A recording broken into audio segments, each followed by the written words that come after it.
This podcast is sponsored by nobody. Hey dudes, welcome to Splat from the Past, the only 80s themed horror sci-fi show where things can get totally radical.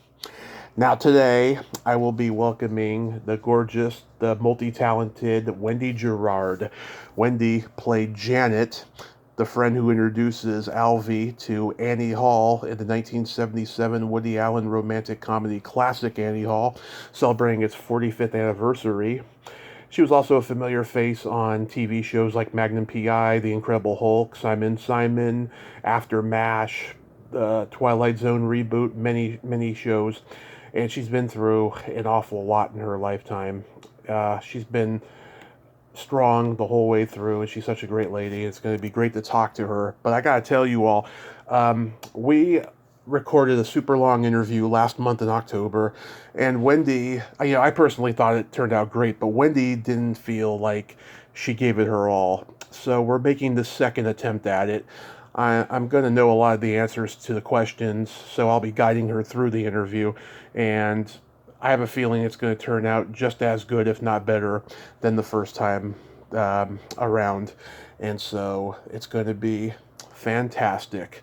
It's the weekend before Thanksgiving, and love and kindness is all we need. So yeah, here is my interview with Wendy Girard. Hey, Tommy. Hey, Wendy, welcome to the show. How are you tonight? Oh, well, thank you.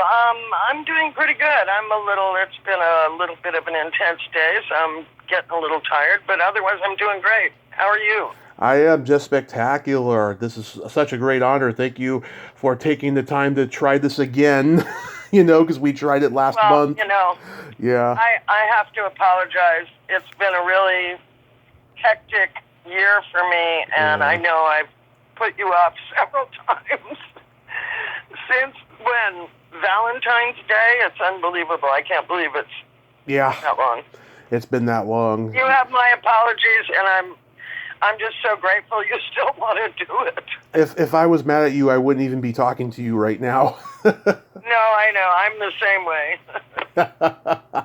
So, going back in time, I mean, you grew up in Panama, and it wasn't until you moved to Washington, D.C. is where you discovered acting and began your passion for it. Is that right? Yeah, I gotta say, before I get into all that, I'm just sitting here really, I go through this every year. It's almost dark at 4 o'clock. Right. I can't stand it. I go through this every year. I think I have what they call, what is that, the SAD effect or something, seasonal affective disorder or something. You mentioned Panama. When I grew up in Panama, Panama is near the equator. Right. So every single day, the sun rises at just about 6 a.m. and it sets at 6 p.m. Mm-hmm. Every day, 365 days a year. The sun comes up around 6, it sets at 6. So, ever since coming to this country, I think I still haven't adjusted to these weird hours. Anyway, I find it really depressing that it's dark at 4 in the afternoon. But anyway, yeah. So, we didn't have television in Panama. We got one, I think, shortly before we left. But the only thing they had on was like a half hour of news every day. And that was it. So, when I came to the States, again, affected by the weather because you're indoors half of the year, right? It's so cold. And so we got a television. I started watching television, and I was... very precocious. I used to stay up really late and watch there used to be, the old timers might remember this, the $1 Million Movie. Yes. It was on at like 11:30 at night, and of course in those days it was mostly black and white movies, and they played mostly old movies, and I kept all these movies directed by the same director, Elia Kazan. And I just became obsessed because what I experienced was that his movies just engendered such compassion. You know, he'd have these characters that weren't particularly likable, but you'd get so engaged, you would feel compassion for them. And I thought, wow, Right. that is so powerful, you know, and this thing, film and television, is everywhere in the world almost at that time.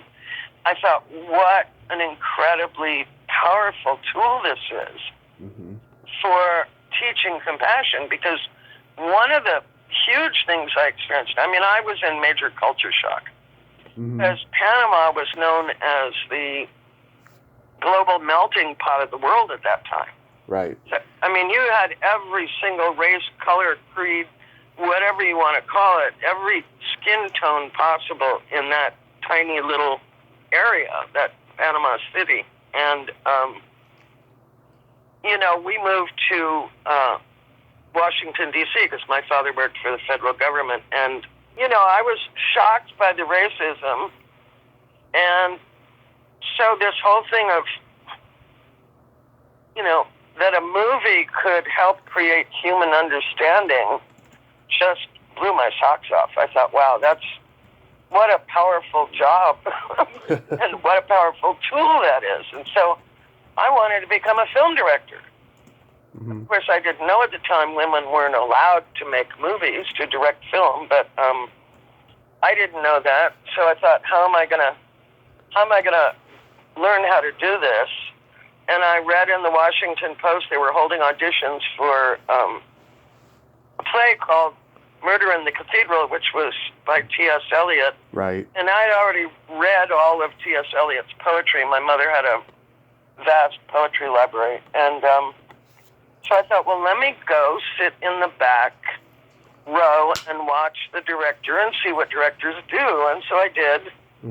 And at the end of the day, 5 o'clock came, and he turned and looked me dead in the eye and said, "Your turn." And I was like, no.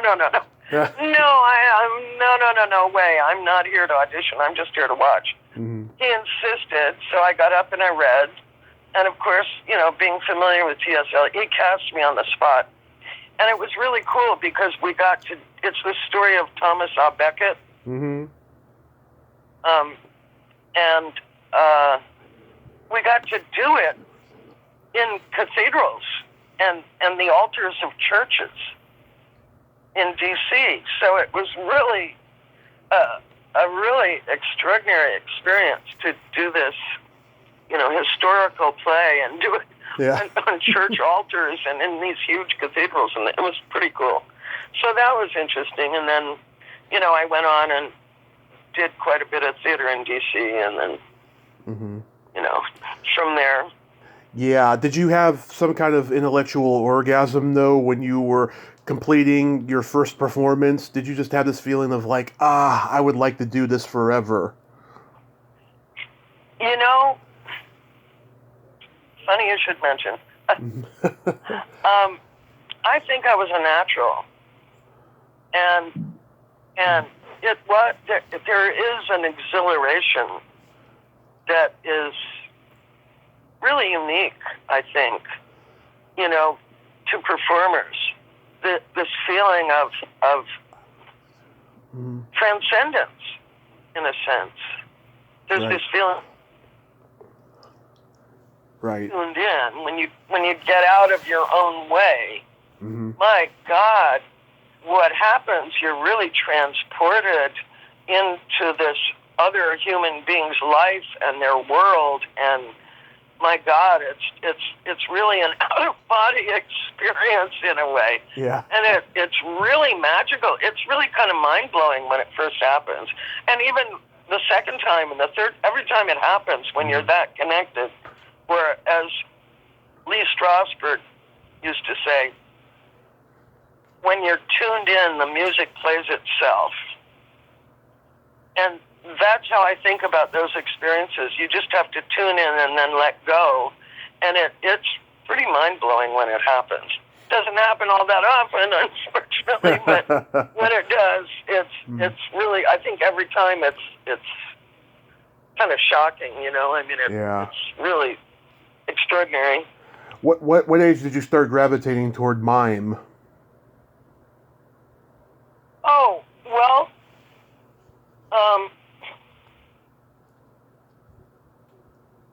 let's see. I kind of want to give you a little segue into this. Okay. So I ended up working at Arena Stage, which is the big theater in Washington, D.C., and Repertory Theater, and met my husband, love at first sight, at the first day of rehearsal, John Strasberg. Right. And so when we finished, well, I was actually co-starring in an independent film with Chris and Susan Sarandon while I was doing Marat Sade at Arena Stage. Mm-hmm. And they needed another supporting role, so I suggested Johnny, and he got the part. So when we finished doing Marat Sade and the film, he said to me, I can't stay here in D.C. I have to either go to L.A. or New York. And I said, well, if you go to New York, I'll go with you. If you go to L.A., I won't. Because that was the late 60s, early 70s, and I'd heard about all the drug stuff in L.A., and I was like, no way.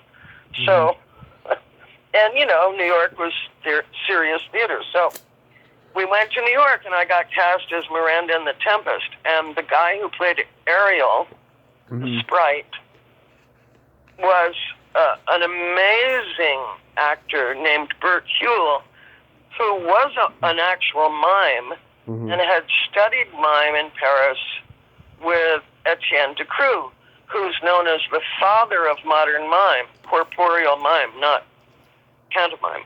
So he and his wife, Sophie Weibo, had both studied with Decroux. And boy, from that moment on, I mean, we were in rep, so we did the show for, 6 weeks? And then I think we did a couple extra weeks of touring the schools or whatever. And from that moment on, I was like, I want to study going to Paris and living in Paris and studying with Decroux for a year. And man, let me tell you, that was intense. I'd studied ballet as a kid, but let me tell you, Decroux's mime is so much more rigorous a discipline than even ballet, if anyone out there can imagine that possibility, because ballet is pretty rigorous. Yeah, seriously. And the classes were 6 hours a day, 6 days a week, in the basement of his home. So that's a pretty intense schedule. So, and it was amazing. It was really amazing. I mean, what we did was basically the exercises were articulating control over every single individual joint in the body independently. I met... if you can imagine. Right. You mentioned Chris Sarandon. I met him 3 years ago at a horror convention, and I had heard that he could be difficult on movie sets and that he was kind of a diva, right? When I met him, he was the most sweet, humble guy. I said to him, Chris, you are one of the greatest American actors. And he said, thank you, Tommy. I appreciate that. I bet he did because, boy, he hasn't worked that much, you know. Yeah. He hasn't worked as much as one would have expected. But his wife, Joanna Gleason's going to be coming on here soon. Oh, really? Yeah. I didn't know they were married. Oh, they've been married a long time now. Yeah. Oh, really? Yeah. So for mime, you started getting into that at what age? Oh, well, I didn't actually go to Paris and study until I was 22, I think. I took a year off, and yeah. And I also studied, I'd been studying Kung Fu. Oh. Also before that, and I've always been, I'm a natural athlete. I mean, since I was old enough to walk or before, and according to my parents. So I mean, I've always been physical development and disciplines and individual sports have always been a serious major part of my everyday life. And so I ended up studying with this very famous six-dan Kung Fu master in Paris named Huang Nur, who was quite well known. And so that was really cool. I got my yellow belt. I was just about to get my green belt, but then I came back stateside. So, and then I also studied acrobatics with an old Italian acrobat, right, whose family had been an acrobatic troupe for like over 100 years, touring all over the world, including they spent like 10 years touring Russia, if you can imagine. Yeah. Way back in the day. Yeah, his name was Theodore Bono, and he only taught one person at a time. So one person would be warming up while the other person was being instructed. And my fellow tutee was Philippe Petit, the tightrope walker. Yeah, oh yeah.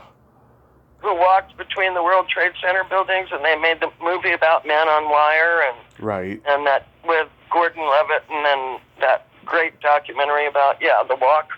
Yeah, what an incredible guy he was. So it was an interesting year. Yeah, you never met Marcel Marceau, right? Oh, I used to go see him all the time in D.C. He used to come to D.C. all the time, and so when I was a kid, I went every time he was in town, and saw his performances, and I went backstage and I met him, and I think I probably have a couple of signed programs of his somewhere in a trunk. So you meet John Strasberg, and then immediately after that is when the Actor Studio comes into your life? Oh, God. Well, that was... Okay. So I had studied acting in high school and theater history and all that, and I'd actually read all of Stanislavski's books. Right. But believe it or not, and despite watching all of Kazan's films repeatedly, I had never heard of Lee Strasberg or the Actors Studio. So when I met Johnny, he tells me, my father's an acting teacher. And I said to him, well, my mother's a drama and speech teacher. Yeah. Like they were on the same level or something. Yeah. I mean, I didn't have a clue, and there was, I don't think there was really any way for him to describe to me,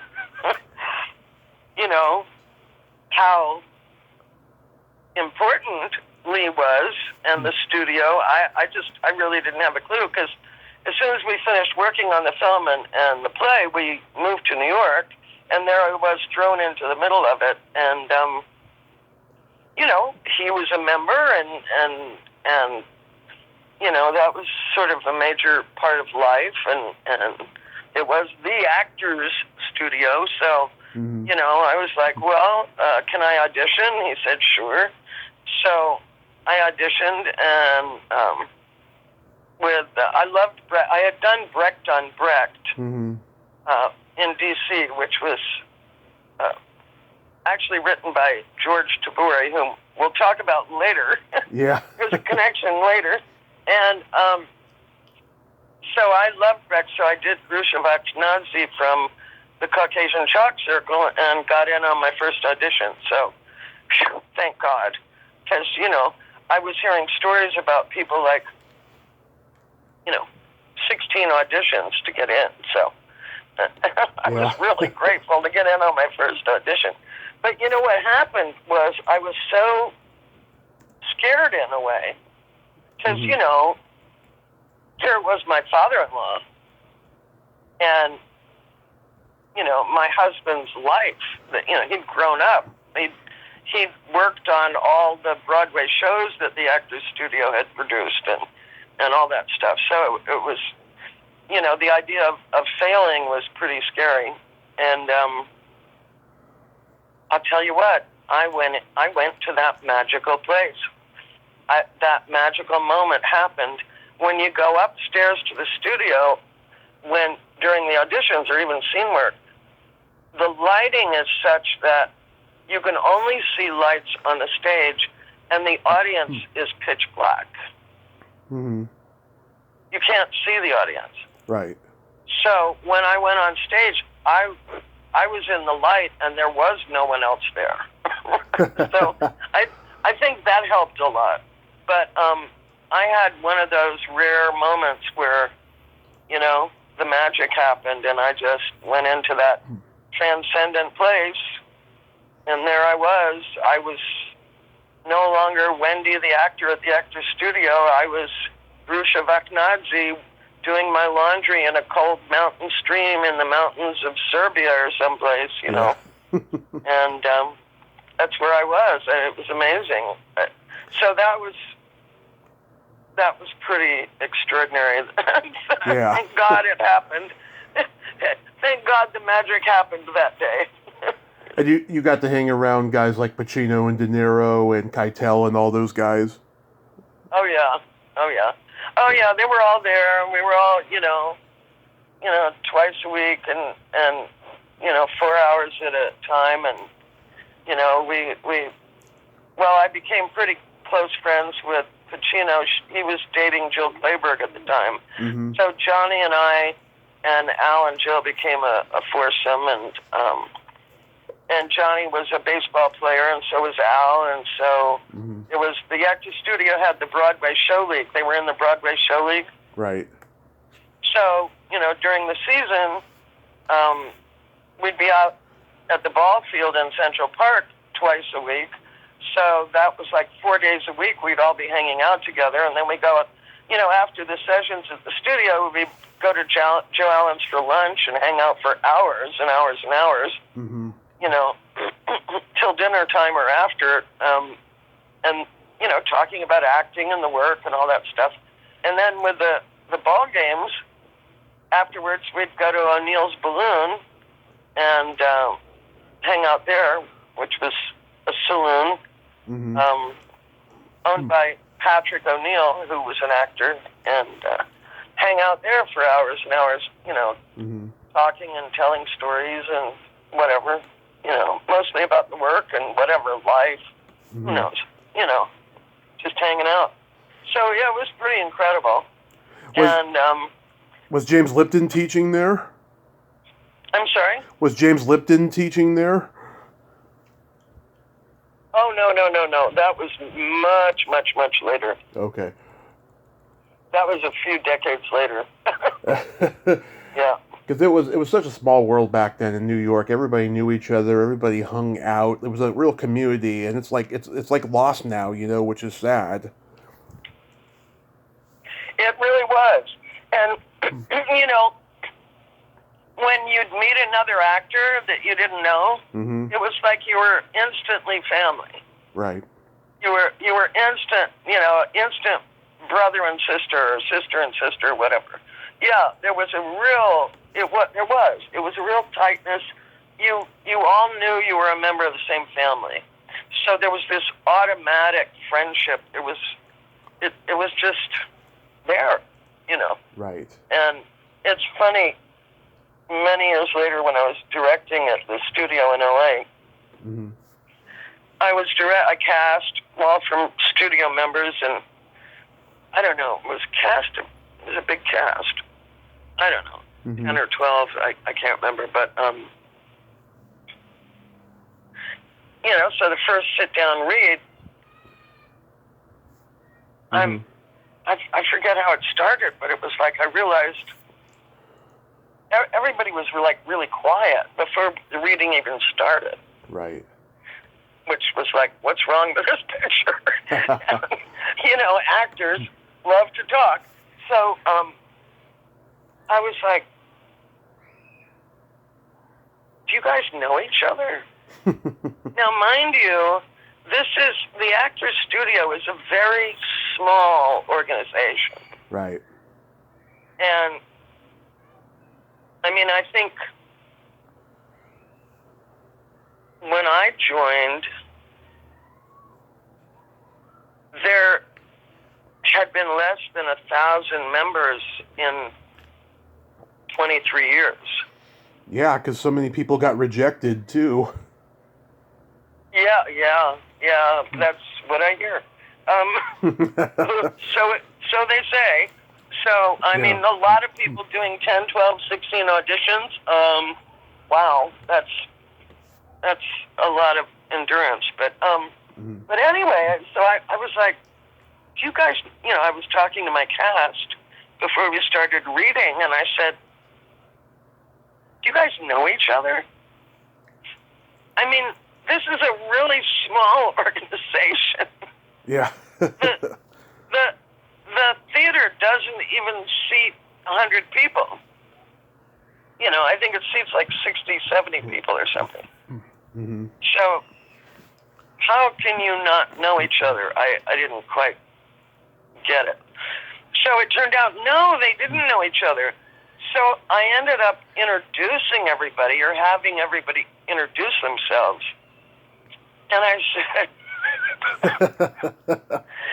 I said, this is really mind-blowing, because back in my day, we were practically incestuous.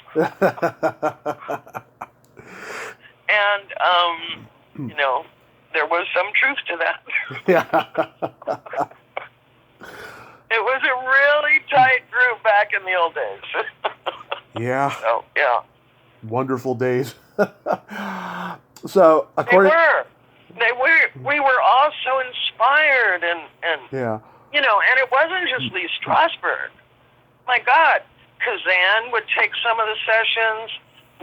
Harold Clurman would take some of the sessions. All kinds of people. Frank Corsaro, Shelley Winters. I mean, these were people who were such committed, passionate artists. It was incredibly inspiring, and I think that era seems to have, that's gone. Like you said, I think it's really gone. Sadly, yeah. There's a lack of, it seems like there's a lack of cohesiveness, or trust. Really, trust, and like you said, community. Yeah. Yeah, I remember, pursuing comedy, pursuing acting, over the years, and going, God, what happened to all the camaraderie there used to be in this business? All those great stories I heard about. Everyone is just so distant from each other, And then I realize now, it's because post 9/11, people are selfish now. Yeah. Oh, you think it's post 9/11 you noticed it? Yeah, because, before that, I remember seeing people help other people for years, and just lots of great things happening, and then suddenly it changed one day, Now, where you were on the West Coast, right? You weren't in New York. I was in the Bay Area. Because in New York, what happened was the opposite. I mean, in terms of just general society, New Yorkers came together like never before. I mean, that was a pretty phenomenal experience. It was, for New Yorkers, it was just the opposite. They had, everybody was like into their own thing, and then 9/11 happened, and man, everybody got together. So that was an amazing sociological change in Manhattan, or New York in general. But yeah, I didn't think of that in terms of 9/11. That's really interesting to hear that. Absolutely. Did you ever figure out the name of that play that you were really proud of? It was that Jacobean play that we talked about the first time. Yeah, it was called A Chaste Maid. Okay. A Chaste Maid in Cheapside. By Thomas Middleton, and it was, written in like the, 1640s or something. Wow, it's an old one. It was a farce. Well, Yeah. it was like just post Shakespeare, I think. Yeah.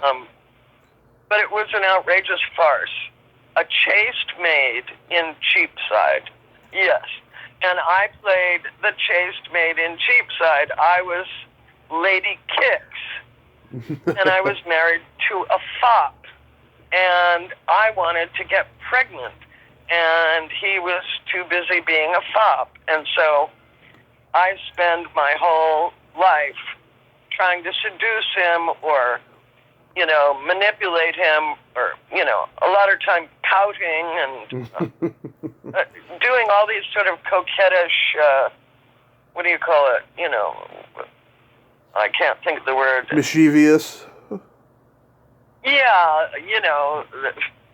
feminine wiles, using all the feminine wiles on him so I can get pregnant. And,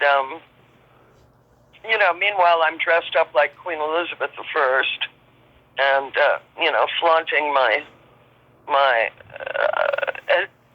assets as much as I can. And he's simply not interested. So it was that was one of the most fun roles I ever had. That was really fun. Oh, I bet you had everyone laughing. Well, I certainly enjoyed it. I've got to tell you.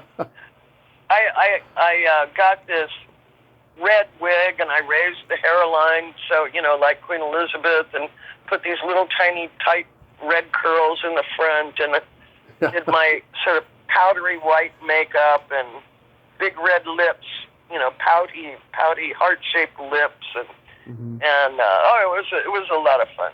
It was a lot of fun. That is so awesome. So, according to IMDb, your first movie was Henry Jaglom's A Safe Place. That was just like a day player gig, right? Yeah, well, what happened was Johnny knew Henry from L.A.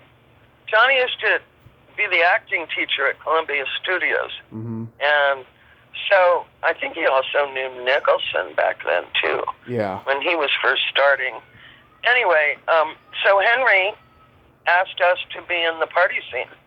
Mm-hmm. And so we were there. We went. I mean, I was still a teenager. Oh, God. I was fresh off the boat. I just arrived in New York, and I was, totally... Like 18? Oh, I think I might have been 19 by then, but I was intimidated, overwhelmed. I mean, New York City, huge, it's intense. New York's an incredibly intense city. And here I was coming from Panama, and I'd been in New York before a number of times, but just very limited and sort of protected kind of, brief trips. So it was, so basically I just spent most of my time, standing in the corner with my mouth hanging open because it was Orson Welles. Yeah. Orson Welles, Tuesday Weld, and Phil Proctor from Firesign Theater. I mean, it's an interesting cast. Yeah, Jack Nicholson, Tuesday Weld, whom I had, when I was a preteen, I guess, or pubescent, whatever you call it. Mm-hmm. And, of course, admired her on television, it was like, God, she's gorgeous and beautiful, and, I wish I could be doing what she's doing. But, yeah, Orson Welles was like, oh, my God, that was mind-blowing, because in D.C., D.C. is a really unique city, and it's really quite, I don't think people realize this, but it's a cultural capital for sure. Right. And I mean, there was, when I was there in the 60s, there was great theater there. Really great. And I'm talking about local theater. I'm talking about, repertory theater, Lord D, whatever, local theater in the city. It was because you have people from all over the world, and most of the people in the city are pretty damn sophisticated. Yeah. Very well educated. You know what I mean? It's like it's full of diplomats and all these senior people who are at the top of their game, and Yeah. so it was a very high culture environment. I mean, where do people do Brecht on Brecht? Where does anybody do Brecht? Yeah. You're certainly not doing it in Oshkosh. You know what I mean? Yeah. So, now I forgot where we were. What were we talking about? We were talking about A Safe Place. I'm trying to think why I thought about DC. Oh yeah, Orson Welles. Mm-hmm. So one of the great things about DC was that it had all of these great movie theaters. Mm-hmm. That, well, not a lot, but it had some pretty, top drawer movie theaters that played the best movies in the world. So I ended up living around the corner from the Janus Theater. You know the Janus Film Collection? I've heard about it. Janus? I've heard about it. Yeah. It's been around for a very long time and basically was a collection of the world's greatest movies. Mm-hmm. And they created a theater probably in the early 60s. Mm-hmm. It was pretty new when I got my apartment around the corner. And they had several small theaters with these huge, great, very 60s modern lounge armchairs were for seats in a circular pattern, really small theaters where they played the best movies in the world. And Citizen Kane was one of them, I'm sure. Yeah, and then down the street, on M Street near Georgetown, was the Circle Theater where they ran double bills, which changed every day, of the greatest movies in the world. So I would go to the movies like 4 and 5 times a week. Mm-hmm. I mean, in those days, you could go to a double bill for $1.20. Shock to the young kids out there.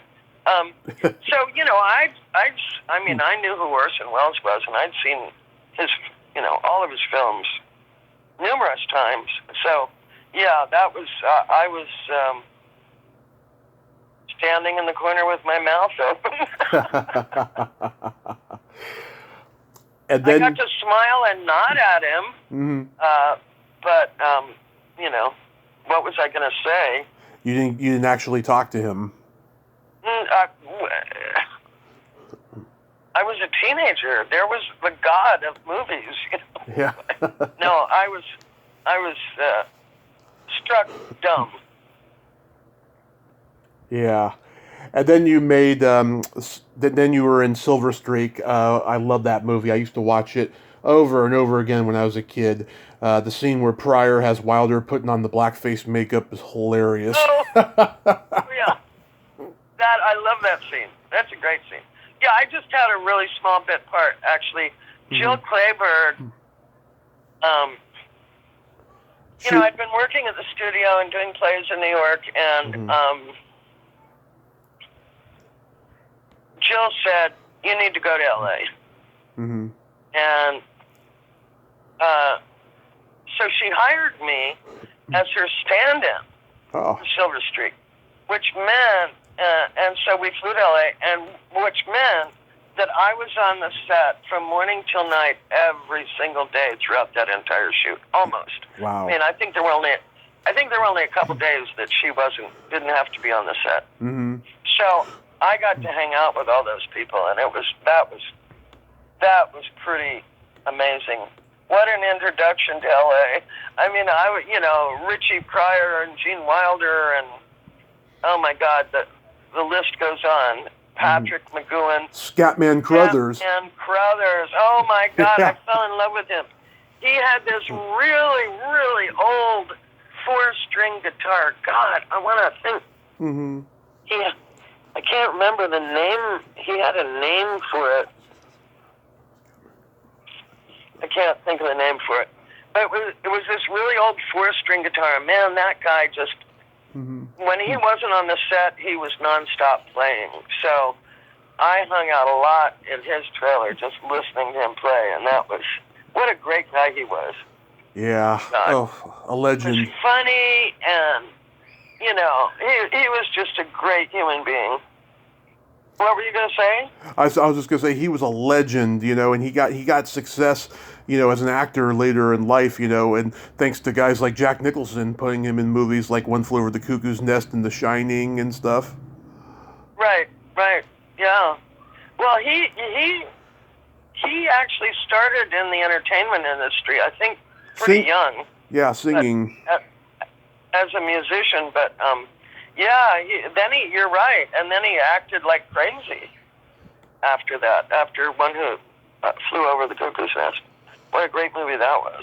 Oh, one of the best. That was a breakthrough movie when that came out, boy. Yeah, the play had been a huge flop in New York, and then when it hit the Bay Area, next thing you know, Saul Zaentz wants to make it, and Michael Douglas gets involved because he's doing The Streets of San Francisco at that time. He sees it, and next thing you know, it's winning all these Academy Awards, and at the time, it was one of the highest-grossing movies ever made. Wow, I didn't remember that. Yeah. Now that you mention it, that was one hot item, I'll tell you, when that came out. Yeah. That was pretty mind blowing, and what a great movie! It is. And it was really endemic of the '70s, wasn't it? It was. It you know, it takes place in the early '60s, but like it was a countercultural movie without even intending to. You know, it is just one of those lightning in a bottle, well-made movies that can just never be, you know, duplicated. You know, I mean, I hope they never remake it. They probably will, because that's what they do nowadays. Someday, but right? I hope they fucking don't. It's a wonderful movie. Yeah. I know what you mean. I know there's some movies that should not be remade, really, because you don't want to take away from the brilliance of that particular production. Exactly. And they've really degraded a few movies by doing that. Yeah. Oh, we don't even have to go there. Right. No. I don't want to go there. But wasn't it really? I mean, you know, wasn't it Michael Douglas's first producing effort? As a producer, yeah, because his dad did it on Broadway, and it was a huge flop. Gene Wilder was in the Broadway play with Kirk Douglas. He played the stutterer Billy Bibbit. Right.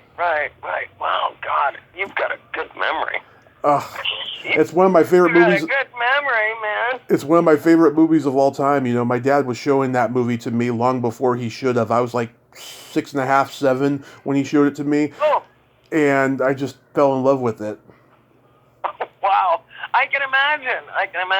Yeah. You know, what was that? Oh, shoot. I'm so bad with names recalled since the car accident, but what was that movie with Alan Bates and Geneviève Bujold about the insane asylum?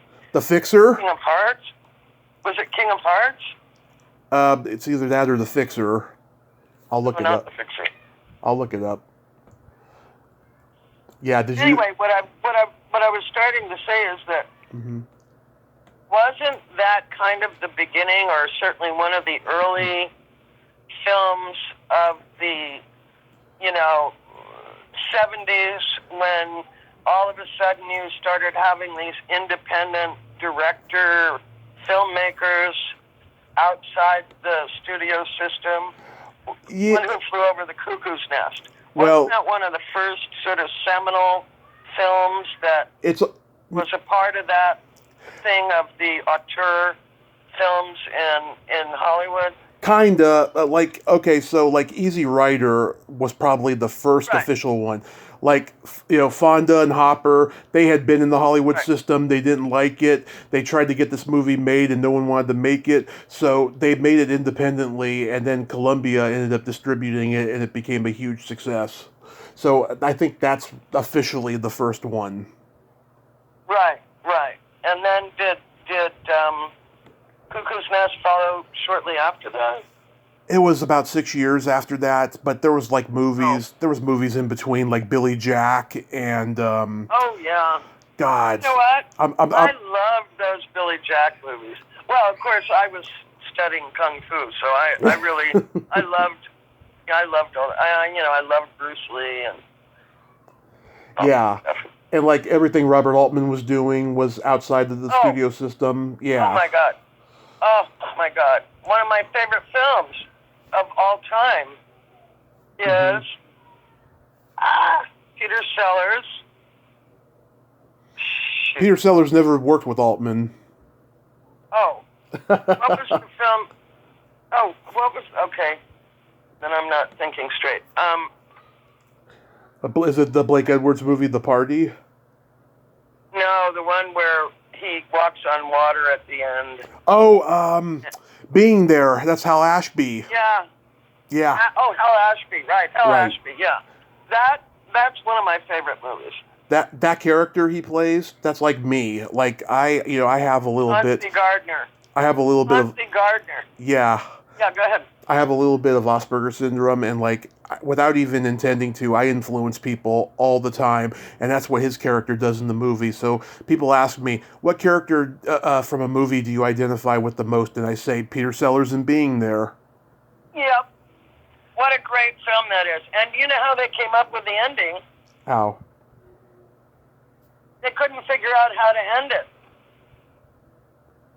They couldn't figure out how to end it. I'm sure. And I'm sorry, this is bad. It's okay. I don't remember exactly how the story goes, but somebody hmm said, here they'd already shot the entire film, hmm and they had no ending.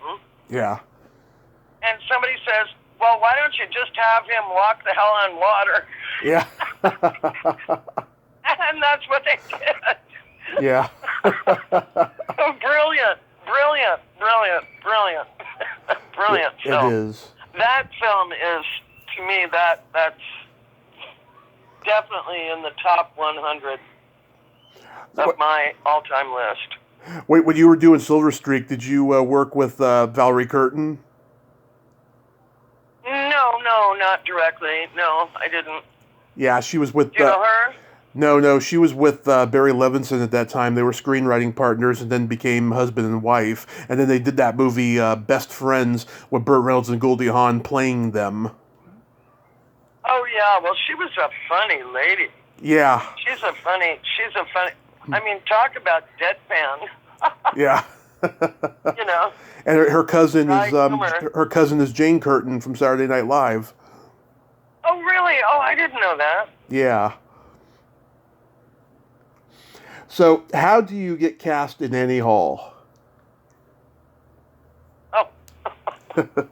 Well, I got a call one day from my agent, Mm-hmm. Edie Van Cleve, who said, Juliet Taylor wants you to meet Woody Allen. So I'm just like, okay. So, and she and Marion Doherty had a casting office in a brownstone down in Lower Manhattan, and I didn't have any headshots. You know, as an actor, you really need to have headshots taken every year. Yeah. And I had been trying to get headshots taken, and actually, I guess I had had some taken, but I had just had them taken, and I didn't have any copies of them. So all I had was the original. And somehow, now, this may sound very strange, but it was an 11 by 14, not an by 10, which was standard for a headshot, because it was the original. It was 11 by 14. And somehow they put it in an envelope that was the same size as the original photo. So I go in, and I go in the door of this house, and there's this long, like executive table, and I walk in the door, and Woody Allen's sitting at the far end of it, and I walk in, and I don't know what to say, so I go to my headshot and resume in the envelope, and I'm trying to pull the photograph out of the envelope, and I couldn't get it out because it was stuck. The envelope was too small for the picture. So I'm trying to pull my headshot, this huge headshot, out of this envelope, and he starts laughing. And I think, did he think I planned this or what? Because I haven't planned this.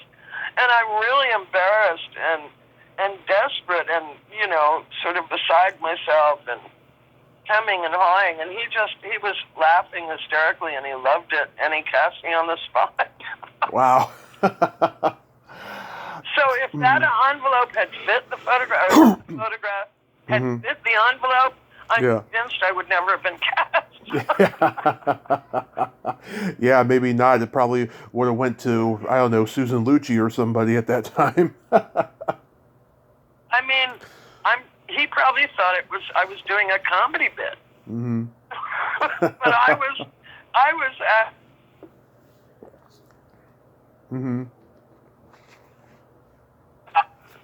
in a panic. Yeah, it's been my favorite romantic. It's been my favorite romantic comedy since I was 9, because Showtime used to rerun it over and over again. And what I love about it. What I love about it, it's very non-Hollywood. It's very European art-like. There's stuff in there that's just that you just don't expect. They break the fourth wall, and then there's the lobster scenes and Snow White, which I love that scene. Wait a minute. Snow White scene. Yeah, where he's it's like an animated sequence where he's talking to the evil queen like she's Annie Hall. Right. Yeah. My favorite scene in that whole movie is oh Christ, here am I going to go with the names again? What was her name? Shelley Duvall? Hack? No, Shelley Hack? Shelley Hack, she does have a teeny tiny part in there, yeah. Right. But it's a great scene. It's a great scene. They're walking down a resident. I've seen now. I can't even remember the dialogue, so it's kind of a bummer. But yeah. She and her boyfriend are walking down, and I can't remember his name either. Yeah. Are walking down a residential street on the Upper East Side. Yeah. And you remember this? I remember. Yeah, I'm trying to. He asks them a question. Woody Allen stops them. Yes. And he asks them something like,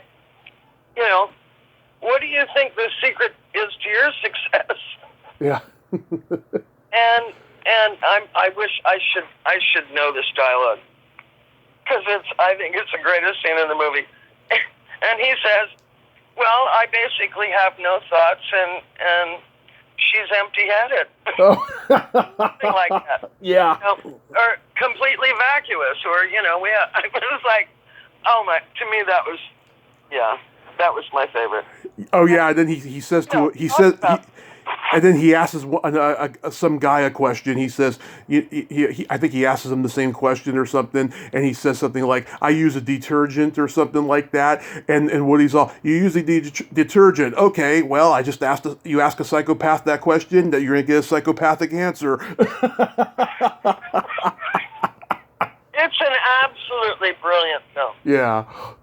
I mean, when I saw it, I was like, this is the best comedy since the 1930s. Yes.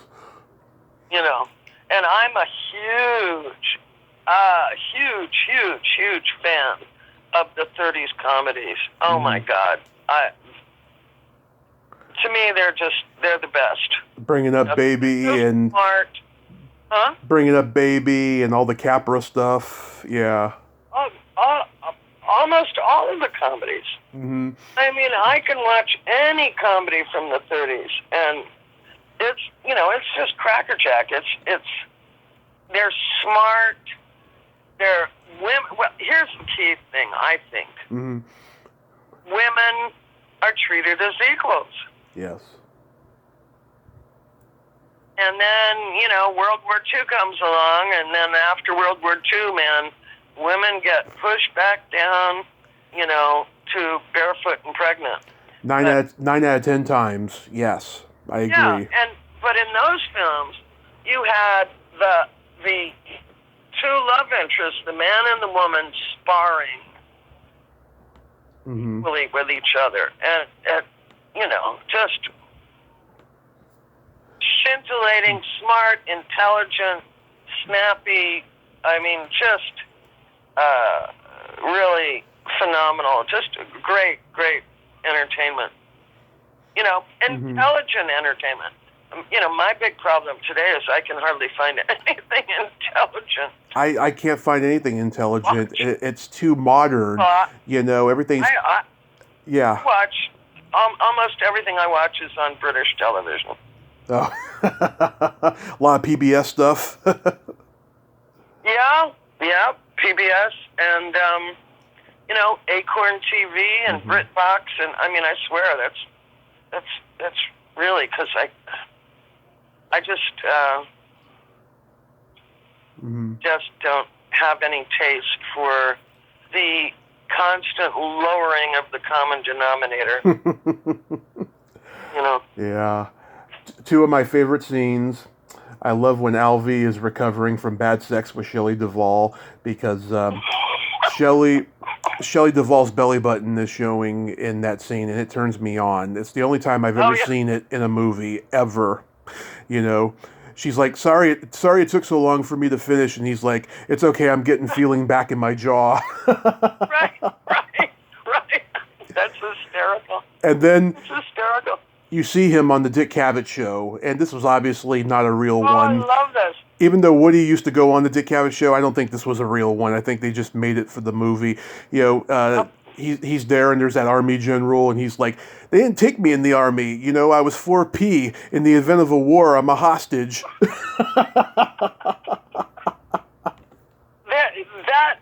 You know what? Yeah. It's a one-of-a-kind film. Yeah. There's hardly a scene in it that isn't exceptional, I think. Oh yeah, the Hollywood party. First you see Jim McCrell, and he's like, not only is he a great agent, he also gives good meeting. Right. Oh, my favorite, Jeff Goldblum. I forgot my mantra. Love it. How Hollywood can you get? Yeah. It cracks me up every time. Every time that cracks me up. I love that. Yeah. So funny. I saw this interview that Tony Roberts did. They asked him, how come Alvy and Rob call each other Max throughout the movie? He said, in real life, that was the code that him and Woody used to not attract attention when they were walking the streets of New York because they were celebrities, They would just say, hey, Max, And when he read the script, he didn't expect to read that in the script. He thought that was brilliant. It's funny you should say that because I remember them calling each other Mac on the set. Yeah. Max on the set. Yeah. And I didn't know that. Yeah. I didn't know that until you told me. Yeah. Interesting. Well, I was cast, okay, so I don't know, in case you don't know. Okay. His scripts are constantly changing. Right. And I mean constantly. He's constantly rewriting them. It's extremely improvisational. I mean, I don't think he has the same script in 2 days in a row. Right. It was the impression I got. And so when he cast me, in the script at that time, he cast me to co-star as his wife.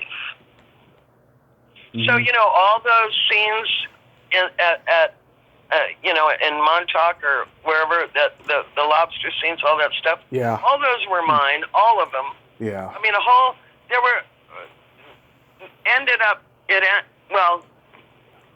I swear to God, 4 or 5 actresses ended up playing the part that I was originally cast in. Mm-hmm. So here I was. He cast me to co-star in this film as like the second female lead. Because apparently at that time it was kind of like between his wife Yeah. and Annie Hall, right? That was Right. the storyline. But then, so what do? Stupid me. And this is, if there are any young performers out there listening, this is a serious warning. You never talk about anything until after you shoot it. Well, I told everyone I'd been cast to co-star in Woody Allen's new movie. Mm-hmm. 4 months later, I get a call from Juliet Taylor, the casting director.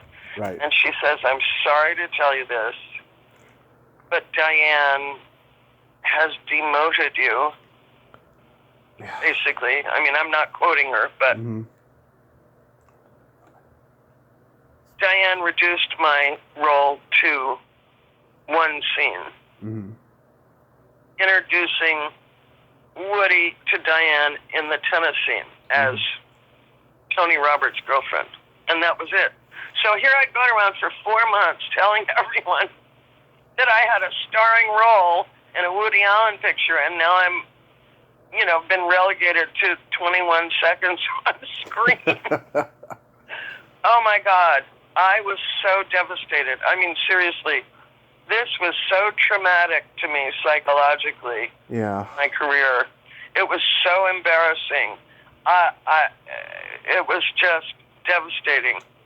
And, but anyway, so I go out and I get a couple tennis lessons because I was, not a real tennis player. Yeah. And the pro, I go to this top pro in New York, and he tells me, if you take this seriously, you could be the next Chrissy Everett, who was like, the top female tennis star at the time. And boy, I would love to have done that as an athlete. But anyway, so it wasn't necessary because I get on the set and nobody can play tennis. So I introduce them and that's it. And, the scenes in terms of me being Tony Roberts' girlfriend, well, those were never made. And then, I don't know how long, it was a long time later. I'm guessing Janet and John Dominguez's characters, because they're cokeheads, they're probably swingers too. So probably Rob is probably sharing her, Tony Roberts' character, Rob, is probably sharing her, so that's probably what happened. Oh, I don't know. Yeah. Anyway, sorry. Yeah, I don't know what you're talking about. Well, because anyway, it must have been many, many, many months later. It was a long, long time later. Because we shot the tennis scenes in New York, and then I went out to LA, and after the Actors Studio, I go up to the Source restaurant on Sunset Boulevard for lunch, and I see Woody, and they're shooting a scene for the movie. So I stand there, and Woody sees me, and he comes over and he says, "How'd you like to be in another scene?" And I said, "Sure, of course. What am I going to say?" Sure. And so that's when it was the famous cocaine scene. Yeah. When I'm urging him, he doesn't want to, he doesn't want to snort it, he doesn't want to try it, whatever. I'm saying, "Come on, try it, Alvy." I'm urging him to try it. Yeah. And then, he suddenly blows the entire box of cocaine all over the room. Yeah. You know, very famous scene, right? That seems to be the scene everyone remembers. Yeah, most. my dad went 25 years without seeing the movie, and that was the only thing he remembered. Only thing. I'm not at all surprised. Yeah. That's the scene but stupid me, Yeah. theater actor, I didn't pay attention to where the camera was, so you can't even see my face throughout the whole scene. But, I mean, really. Yeah. Stupid. Yeah, no, but, what I was trying to say, though... Really interesting. Oh, go ahead. It was really... Let me tell you what was really funny. Okay. Was watching the prop guy trying to find a powder that would blow all over the room. we were standing there for hours watching him try powder after powder after powder and cleaning up the messes and trying another powder. Yeah. It was really funny. But, yeah, it's a great scene. It's a great scene. Oh, and you know what? Mm-hmm. I've heard people say that it was an accident that he sneezed. Yeah. Bullshit. Okay, it was scripted. No, it wasn't scripted. Okay. But it was absolutely 100% intentional. Okay. No, you have to understand, with Woody Allen, there is no script. Mm-hmm. There's only this floating series of papers with scenes on them that are constantly changing. There's no... but it'll be interesting someday if we ever get to see all those versions of all of his scripts, because nothing is ever set in stone. It's constantly morphing. But anyway, you started to say something. Yeah, so what I was trying to say was, maybe Janet is a swinger, because she's with Rob in the tennis scene, and then she's got John Dominion in the other scene, so that's what I was... Tony Roberts? Tony Roberts, as Rob, his character Rob, and then John Dominion's character in the cocaine scene. So it's like maybe she's a swinger, maybe they're swingers. That's what I was trying to get at. Oh, I see. Never occurred to me. Never occurred to me. You could be very right, and certainly that was apparently popular in those days, but boy, that never occurred to me. I know. It still is popular. I've been a part of it. I definitely missed out on some character development there. It still is popular. I used to be a part of it, so I know. I love the Marshall McLuhan scene at the beginning in the movie theater. Oh my God, that's hilarious. It's great. It's great. It's just, it's a brilliant film. It's a brilliant film. Yeah. I mean, it might be really in the top 10 comedies of all time. I mean, it is. I think it's just an absolutely brilliant film. Yeah, I don't... it was very weird. Afterwards, Woody invited me to lunch with he and Diane at the Hamburger Hamlet on Sunset. Mm-hmm. But that was pretty uncomfortable for me because, well, first of all, everyone knows Woody is incredibly painfully shy. Yeah. I mean, severely. When you're in a room with him, it makes you extremely uncomfortable. Yeah. That's how shy he is. Wow. And then, what the hell was I going to say to the woman who demoted me from a co-star to a bit part and ruined my breakthrough opportunity in the film business? Yeah.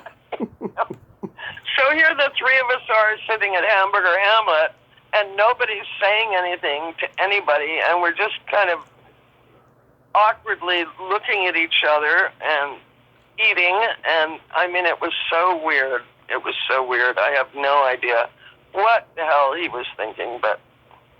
Yeah. I don't get to talk about this movie that often, mainly because I haven't been able to find anyone else. And plus, there's the controversy with Woody, which we don't need to delve into. But I'm glad that we're Oh, talking you mean about that this. he likes young girls? Yeah, that stuff. Yeah. Yeah. If you look at all of his films, Yeah. he casts every female has a very young girlish quality, whether they're young or not. Yeah. They have he goes for that very young girlish. Which we all know by now. I know. I've had Stacey Nilkin on here 3 times. She dated him when she was 16, 17 years old. So, oh, really? Yeah. Well, when I first moved to New York, I became friends with Louise Lasser, his first wife. Yeah. What a character she is. Oh, yeah. People who were on Saturday Night Live that wrote for the show have told me she was the most difficult guest host that they ever had. Well, I can believe that. She's a very strong personality. Yeah. Strong. Very strong, very outgoing, very, yeah. But she's a good person. I mean, I knew her in my early days in Manhattan, and she was a good friend. That's good. Yeah. She was a good person, as far as I knew. But, I didn't know her very, very well. We used to hang out quite a bit in the early days, but,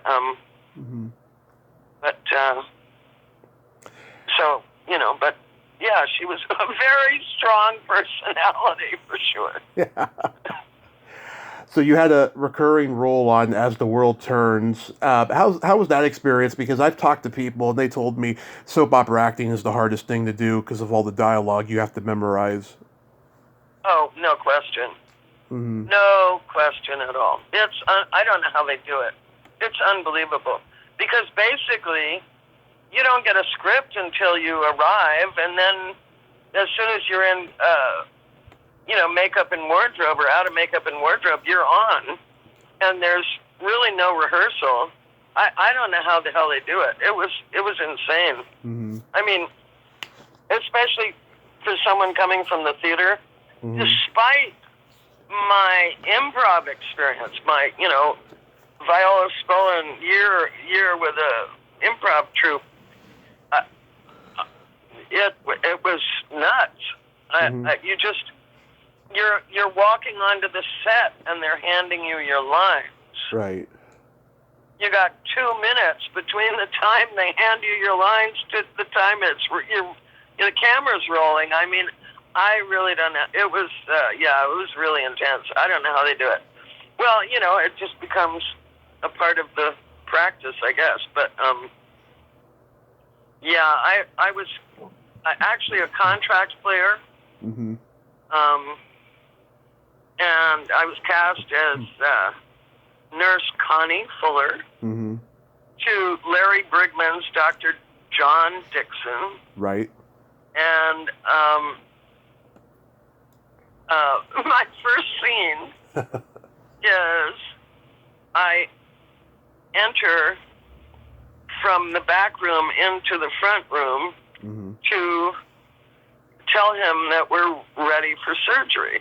So I'm back there and I think, okay, well, how am I going to do this? I should put on my surgical gloves to help demonstrate that we're ready for surgery. So I walk in, putting on my surgical gloves, sterile surgical gloves.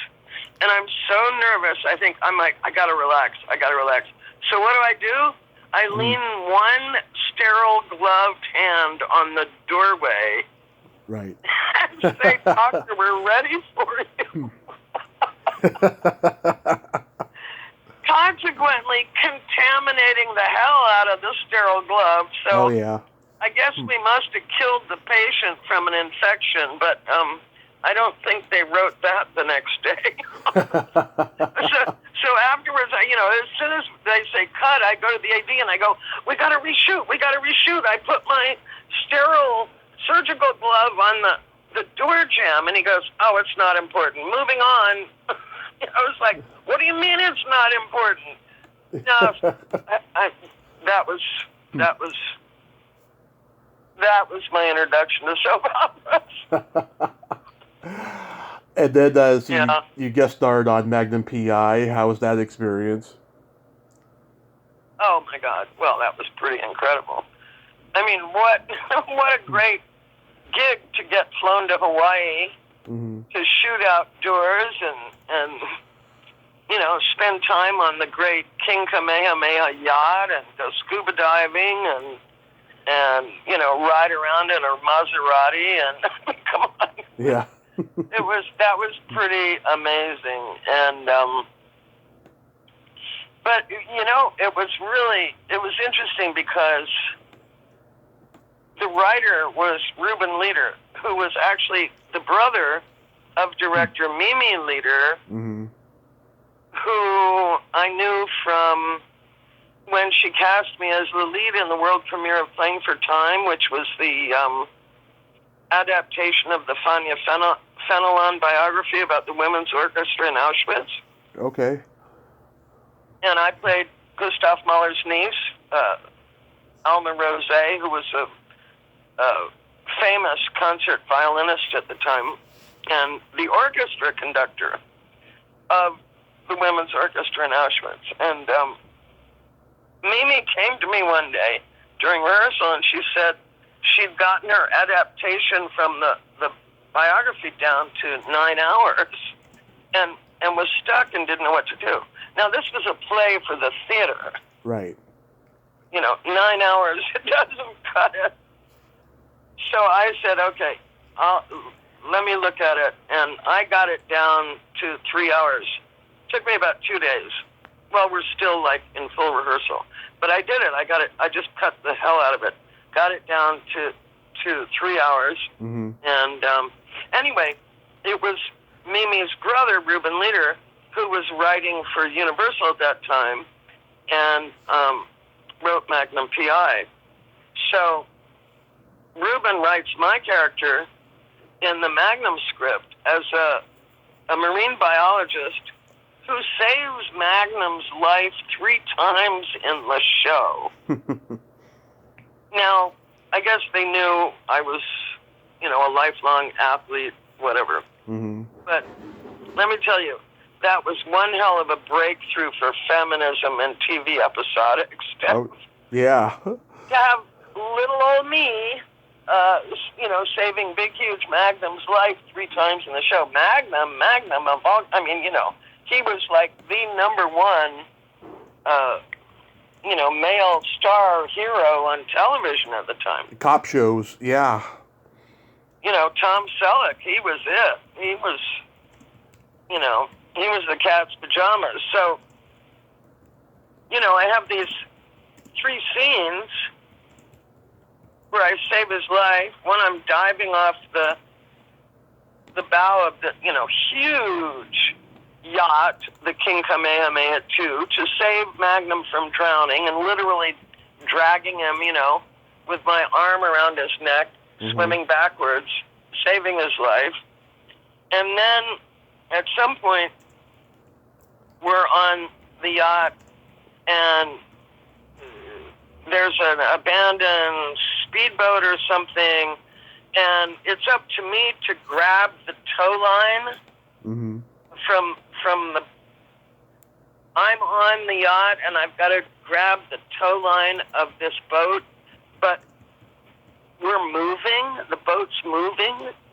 Right. So it was actually a really dangerous stunt.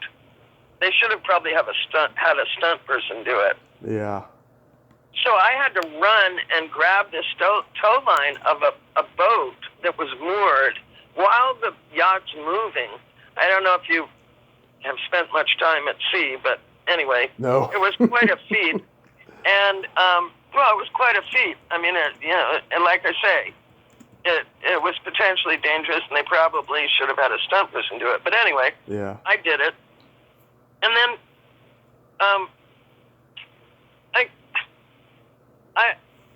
after that scene, the director, Ray Austin, who was British, started harping on me that I had to act more feminine. I'm like, what? What? Yeah. I said to him, I said, how am I supposed to be more feminine doing these incredible athletic feats to save Magnum's life? I said, what do you want me to do? Wear like fake red fingernails and high heel shoes while I'm trying to catch a tow line at high speed? Right. I said, you could have put me in a bikini when I attacked, Magnum's murderer underwater. Yeah. Anyway, he left me alone after that. No, you were a knockout in that episode. You had your belly button showing and everything. I'm sure they probably thought you were too tomboyish, but no, you looked great. So you have a fetish for belly buttons. I do. And yes, and Ray Austin definitely thought I was far too tomboyish for what he envisaged. But I mean, well, you're too young to remember that era. I mean, I'm sure you watched a lot of reruns, but yeah, I'm starting in those days. Go ahead. I'm sorry. Go ahead. I got to see the last 2 years of Magnum PI being on CBS, but I did watch the old episodes too around that same time. Go ahead. Well, if you watched all the episodics in those days, mm-hmm. every female looked the same, had the same makeup, same mm-hmm. wardrobe, mostly blonde hair, long with curls, and full on heavy makeup, and sexy, and all that stuff, right? Right. I mean, most of those characters on episodic television were every time I would do an episodic show, they would put the same makeup on me and the same hair for every show I did. Well, I'm a theater actor. Mm-hmm. I learned character development. So I would go into my trailer, which I could never tell anyone this at the time. Yeah. I would have been an outcast in Hollywood if I had told anyone at this time. And I'd wipe most of the makeup off. Mm-hmm. And I'd redo my hair. And I ended up actually using my own wardrobe on most of the shows I did. Because almost every single female lead was nothing more than a sex symbol. And it was kind of hard to distinguish them in a way. I'm sounding really terrible. I don't mean to. It's okay. But it was just the studio system. The makeup and wardrobe people had certain instructions, and they made everybody look almost identical. Yeah. Same hairstyle, same wardrobe, same makeup, all that stuff. And I was just like, that wasn't the world I came from. Right. So, anyway, it was weird. I mean, I even had, in 3 of the episodics I did, I even had 3 lines of dialogue that were absolutely identical in 3 different shows. Mm-hmm. And I'm like, wait a minute. I came from a literary background. I came from the theater. I mean, my whole interest in this business really came from a sort of a literary point of view. And I'm going, how can I have the same exact 3 lines of dialogue as 3 different characters in 3 completely different situations in 3 totally different shows? How is that? Anyway, that was TV, in the 70s. Yes, indeed. Pretty predictable episodics, and thank God it's changed. I mean, now you get these, mini-series and stuff are fantastic. So it's really great. The change that's happened is fantastic. But mm-hmm. Anyway, how about then the last scene is mm-hmm. I saved Magnum's life a third time, which is an underwater scuba diving scene. I saved Magnum's life by attacking the villainess that's trying to kill him. So, how am I supposed to do this and look feminine? I never got it. Oh, but then what happened was, that was really an interesting show because they saved the underwater sequence till the very last day of shooting. Mm-hmm. And all of a sudden, this is Hawaii, right? Right. The water's warm, and it's calm, and it's, just beautiful, perfect swimming and all that. Well, the last day of shooting, when they scheduled the underwater scuba, there was this, Arctic surge of cold water, and it just kept coming in waves and waves and waves. So, of course, everybody else gets a wetsuit except for me. No, can't have a wetsuit. Ray Austin, the director, because you're the sex symbol. And I'm going, but the water's freezing. No wetsuit. And so then I am down there, 30 feet underwater, and it's freezing. And they won't even put enough weights on my weight belt because it doesn't look good. It's not sexy enough. Anyway, so I'm down there, and they've got these two. I'm absolutely freezing. I got goosebumps. My teeth are chattering, and all that. And then I got these two huge Hawaiian guys down there with me, holding me down under the water because I don't have enough weight belts to keep me down, and rubbing my arms and legs vigorously the whole time to keep me warm. And, wow, I got to tell you, that they were the sweetest. It was really funny, but, they were the most protective, sweetest, most professional guys, but it was really comical in a way because if they let go of me at one point, and I just catapulted up to the surface. It was really kind of comical, Yeah. I guess you had to be there. But again, Ray Austin, it's like, you've got to be more feminine. Well, yeah. How am I supposed to do that when I'm attacking the villain who has a knife trying to kill Magnum, and I'm trying to prevent her from killing him? I don't know what. I guess I should have been wearing fake red fingernails. But it was my role was that of a marine biologist. I didn't know any marine biologists who wore fingernails. So anyway, but it was a lot of fun. And then Tom and his brother, I can't remember. I want to say Dick. Dick Selleck. Yeah, I don't know. Something like that. Anyway, he and his brother invited me out on their boat afterwards to go fishing. And they pulled up this rock lobster, and it looks like an endangered species to me. And I mentioned it to him, and he said, "Oh, nobody will know." I was like, "Oh, okay." I thought then, I wonder if he's a Republican. Yep, turns out. Yep. How about guest starring on The Incredible Hulk? Oh, wow. Wow, that was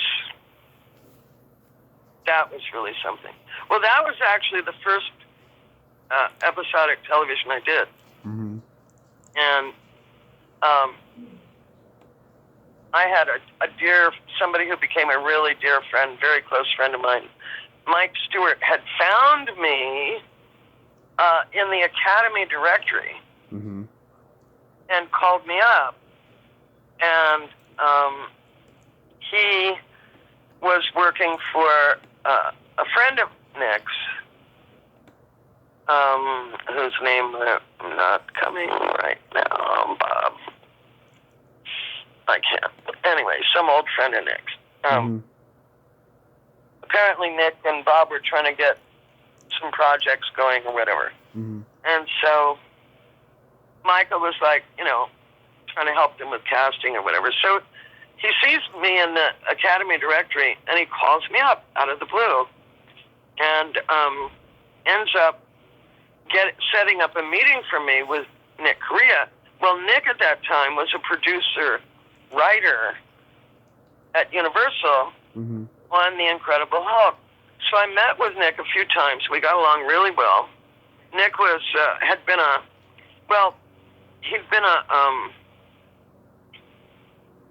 he was a Vietnam vet, and he'd been an older vet at the time, 21. So his unit under him, they were all younger than he was. Right. 21. They ended up calling him Padre. But he ended up writing a part for me of a dancer who tries to dissuade this Vietnam veteran from assassinating the governor from the window of my dance studio. So most of the show is me trying to talk this vet out of it. And it was a really, really poignant story. Right. Paul Coslow played the vet. Right. And as usual, we started shooting on Monday. And then later that day, we found out that Bill Bixby, who was the star of The Incredible Hulk, and his family had been up skiing in Mammoth Mountain, right, up in the Sierras, and that his 6-year-old son had contracted spinal meningitis and died. Oh, God. It was horrible.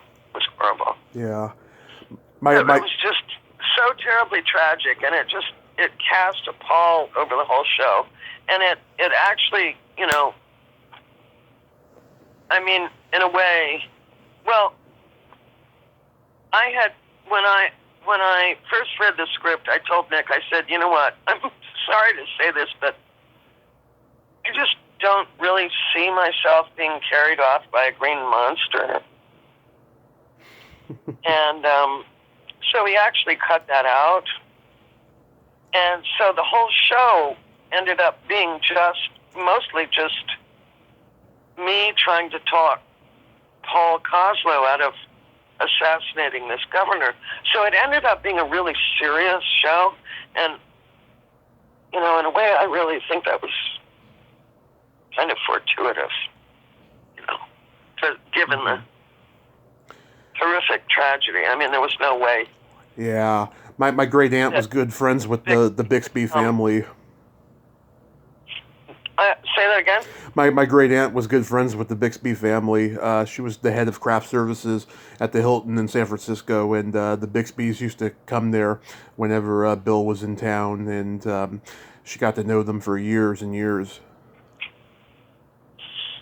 Wow. You mean while he was doing The Incredible Hulk and before? Oh, My Favorite Martian? Yeah, she knew him probably a good 30 years, I'd say. Oh, wow. Yeah. Wow. Well, he certainly seemed like a sweet guy. I didn't, obviously I didn't get to work with him, but I think he showed up for a minute at the wrap party, and I think I might have briefly met him there, but he certainly seemed like a sweet guy. What a horrific tragedy. What a shocker. It's just terrible. How about Simon & Simon?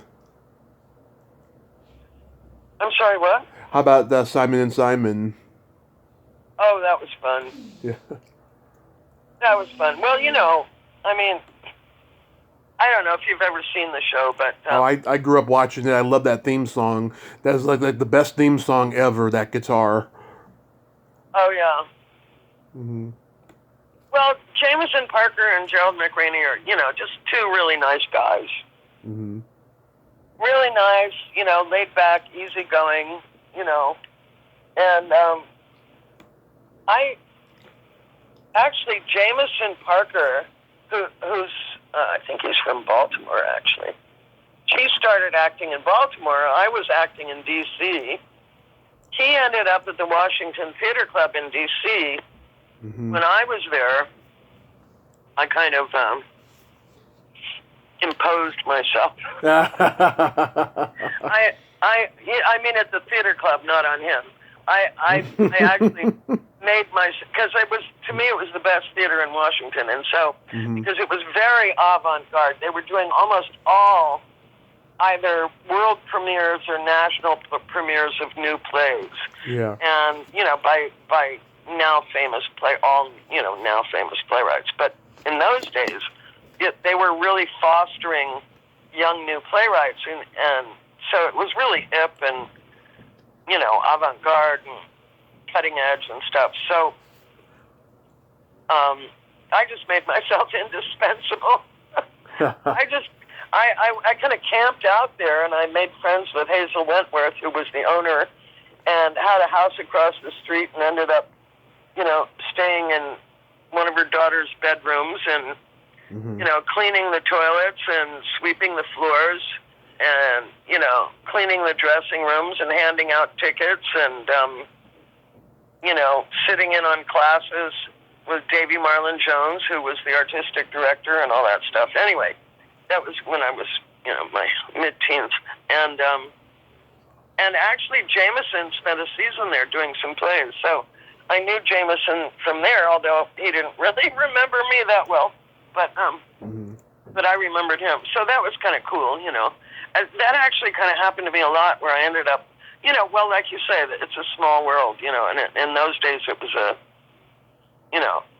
tight community. So there was always, not always, but often some familiar connection with people I ended up working with, somehow. So that was kind of cool. But it was a lot of fun. I got to flirt with him, and I got to have a scene where, I got really mad at him, so I threw a ski mask in his face, and and then it was kind of like this ditzy designer type, and so I got to be a little space cadet, and so that was a fun part. That was a fun role. Now I know easy to work with those guys, Mm-hmm. Now I know you had a negative experience on After MASH, but tell me the positive stuff.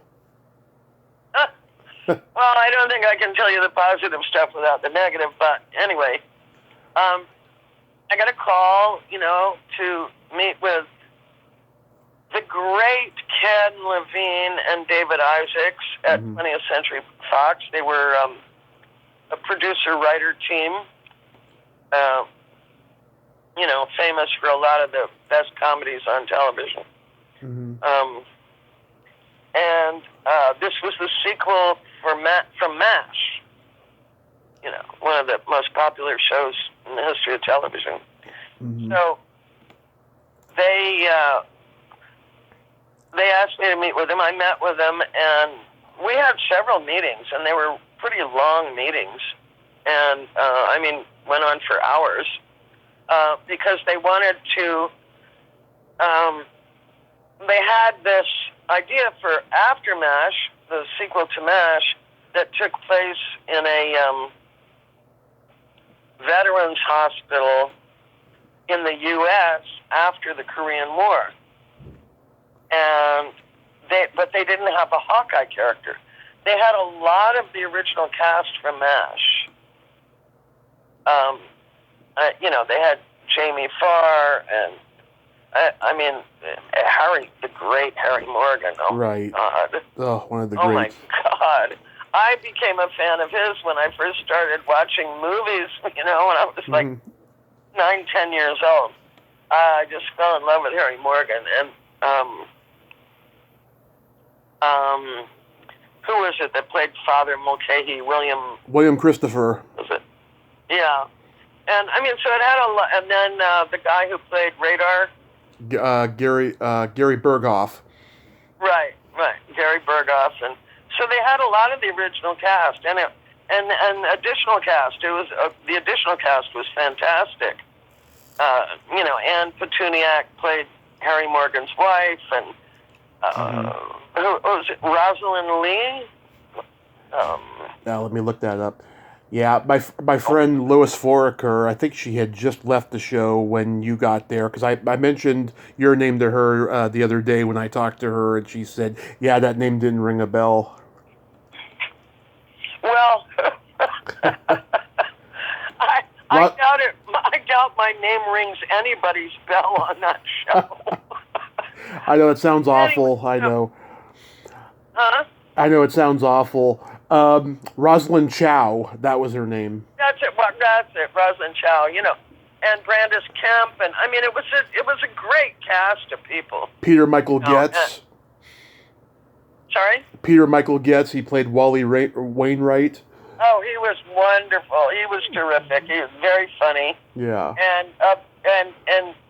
And Dan Aykroyd sort of played my counterpoint. Really? Dan Aykroyd? Rival. David Aykroyd. David Aykroyd. David Aykroyd. The love interest. Right. So anyway, I had all these meetings with Ken and David in this effort to try to develop this female Hawkeye character to take over the lead, right, of the show. Mm-hmm. Because the one character they were missing was the Hawkeye character. And they wanted it to be a woman, which, I was like, absolutely, I was on board with that big time. So, we really had these great brainstorming sessions, and I really felt, that I could do it. I mean, if you get to know me, I have a pretty dry, sarcastic, sardonic sense of humor. So I love it. Not unlike Alan Alda as Hawkeye, and so. But there was a huge problem. Well, you were going to say something. What was it? I can't remember. Well, so the original casting director for I believe the entire, how many years? Mm-hmm. 11, 12, 13 years of MASH. It was 11 years. The longest running show on television at the time, or something, aside from the Today Show or something. The longest one. It was, anyway, was Burt Metcalf. And now, all of a sudden, on Aftermath, he's no longer the casting director. He's the director.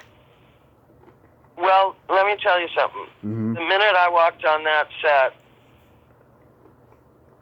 it became shockingly apparent to me that I was not his choice. Ugh.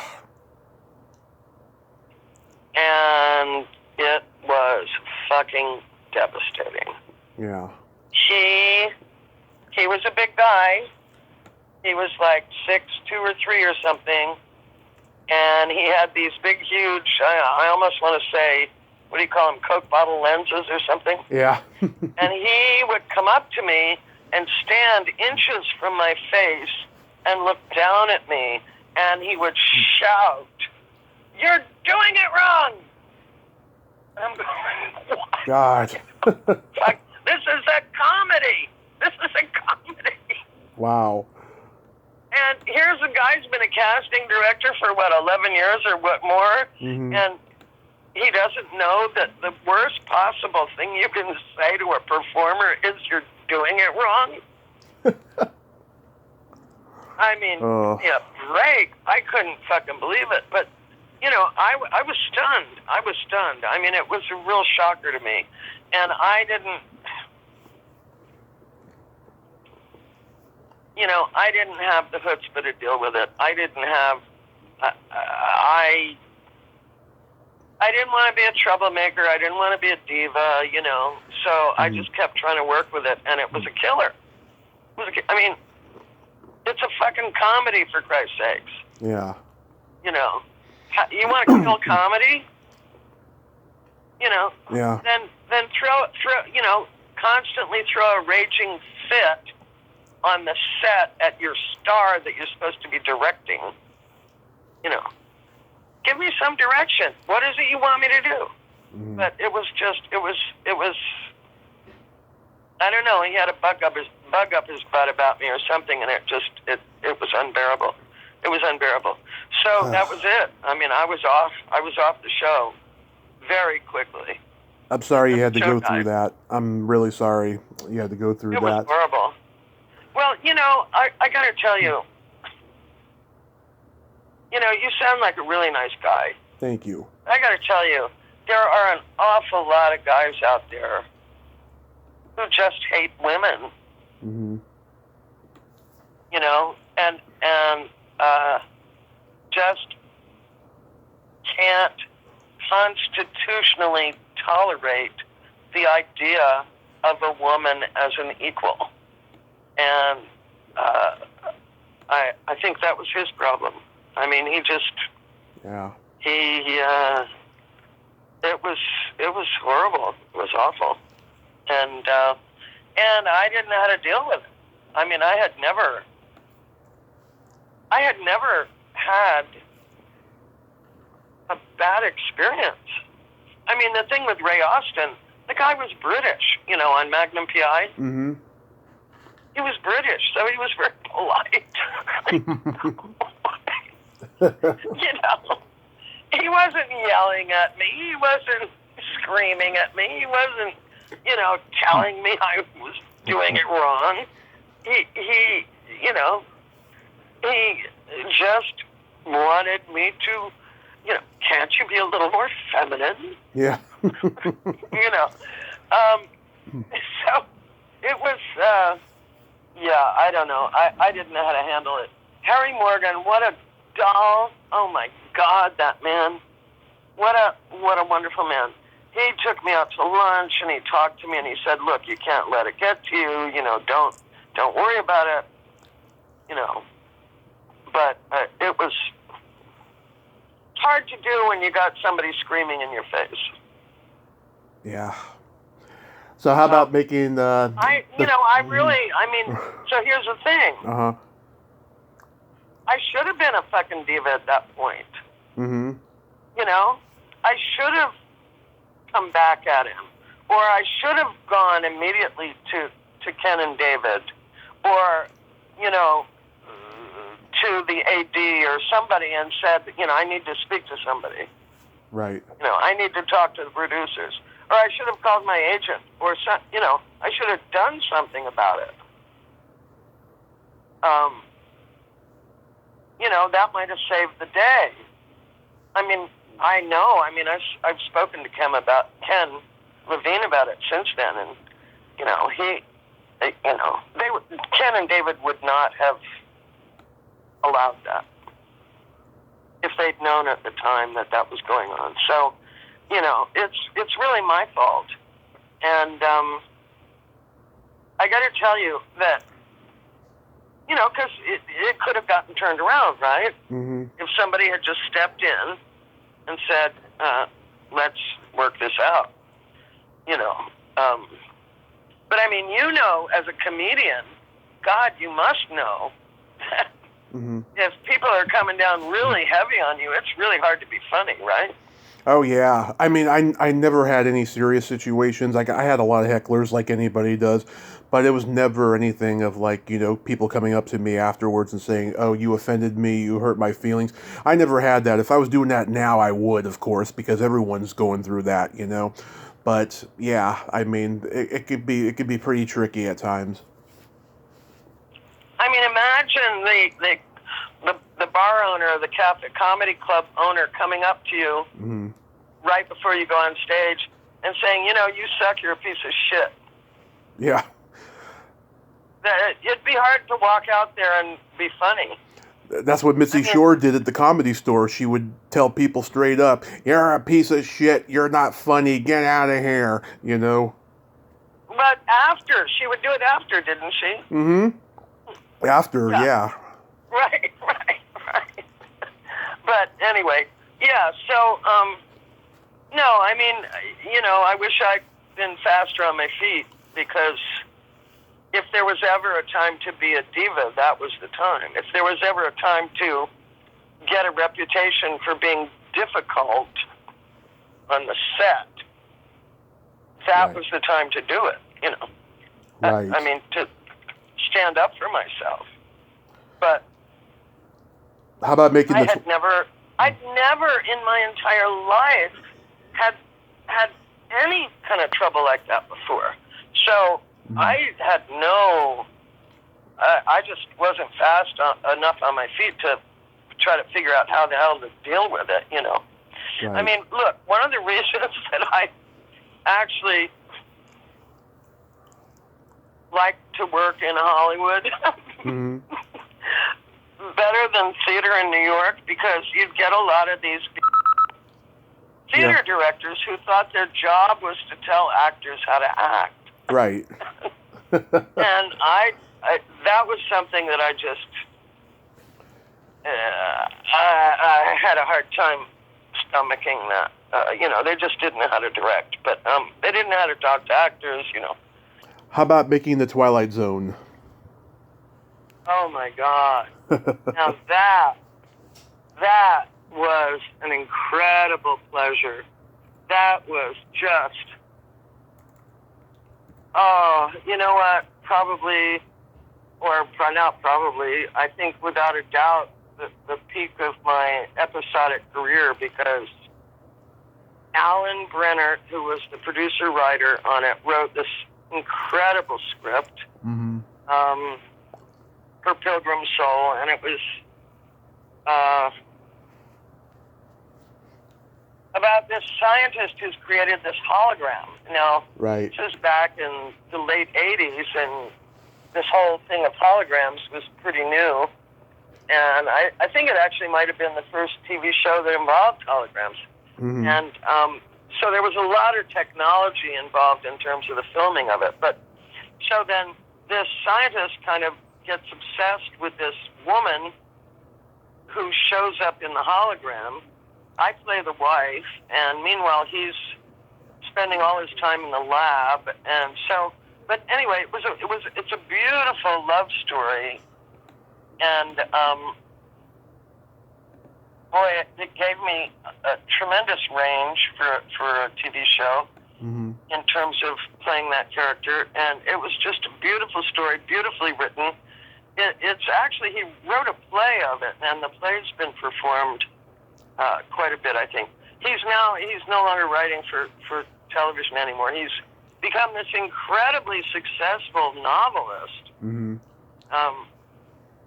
award-winning novelist, winning all kinds of prizes, and, you know, writing this incredible series of books about Hawaii and Hawaiian culture, and novels, historical novels and stuff like that. But anyway, just a terrific writer, and what a cast. Yeah. I mean, my God. Chris Tabury, Gary Cole, and to me, Catherine Wallach, Danica McKellar. Right. Yeah. That's a great cast. So Chris Tabury plays my husband. He's the scientist. And Chris is the son of, for you old-timers out there, the Swedish actress Vivica Lindfors. Oh, yeah. And was the stepson of her second husband, George Tabury. Now, here's a little connection. George Tabury wrote Brecht on Brecht, which I had done as one of my, early plays in Washington, D.C. So I knew who his stepfather was. And Chris was obviously an old theater actor, not old, but a veteran theater actor. And, and Catherine Wallach is Eli Wallach and Ann Jackson's daughter, and they were both members of the studio, and I worked with them at the studio. I mean, Eli monitored sessions there all the time, so I worked for Eli a lot, and Gary Cole, somehow I think Gary and I had worked on something, but I can't remember what it is. Huh. I thought he and I had been on the same project at some point, but I have haven't been able to recall what it was. Anyway, Gary, he's a terrific actor. Mm-hmm. And Twomey played the holographic image, the woman in the hologram. And, it was a terrific cat, great story. Wes Craven. Wonderful show. Wes Craven directed it? Wes Craven directed. Now, there's a director who knows how to direct actors. Yeah. He knows how to direct actors. Yeah. I love his movies. He was one of the greats in horror. He grew up watching only Disney movies, and then once he got to college, he discovered horror, and then he's like, okay, I want to make horror films, and that's what he did. Wow, I didn't know that. Yeah, he came from a very strict. I didn't know that about the Disney. He grew up very strictly Catholic. Mm. Yeah. Well, he was one of those directors. I don't know. I'm not quite sure if I know how to really describe it. Mm-hmm. But he didn't say much. But boy, and he didn't, he wasn't out front and center. Mm-hmm. He was in the back watching, but boy, did you know he was watching. You knew he had his eye on everything. Yeah. You just trusted him 100% to know exactly what he was doing with the show. I don't know how else to describe it, but mm-hmm. But then there was the whole technology of the hologram, which for the whole cinematography and everything, and the audio. It was technically, shall we say, complicated. It was complex. It was a challenge, and Anyway.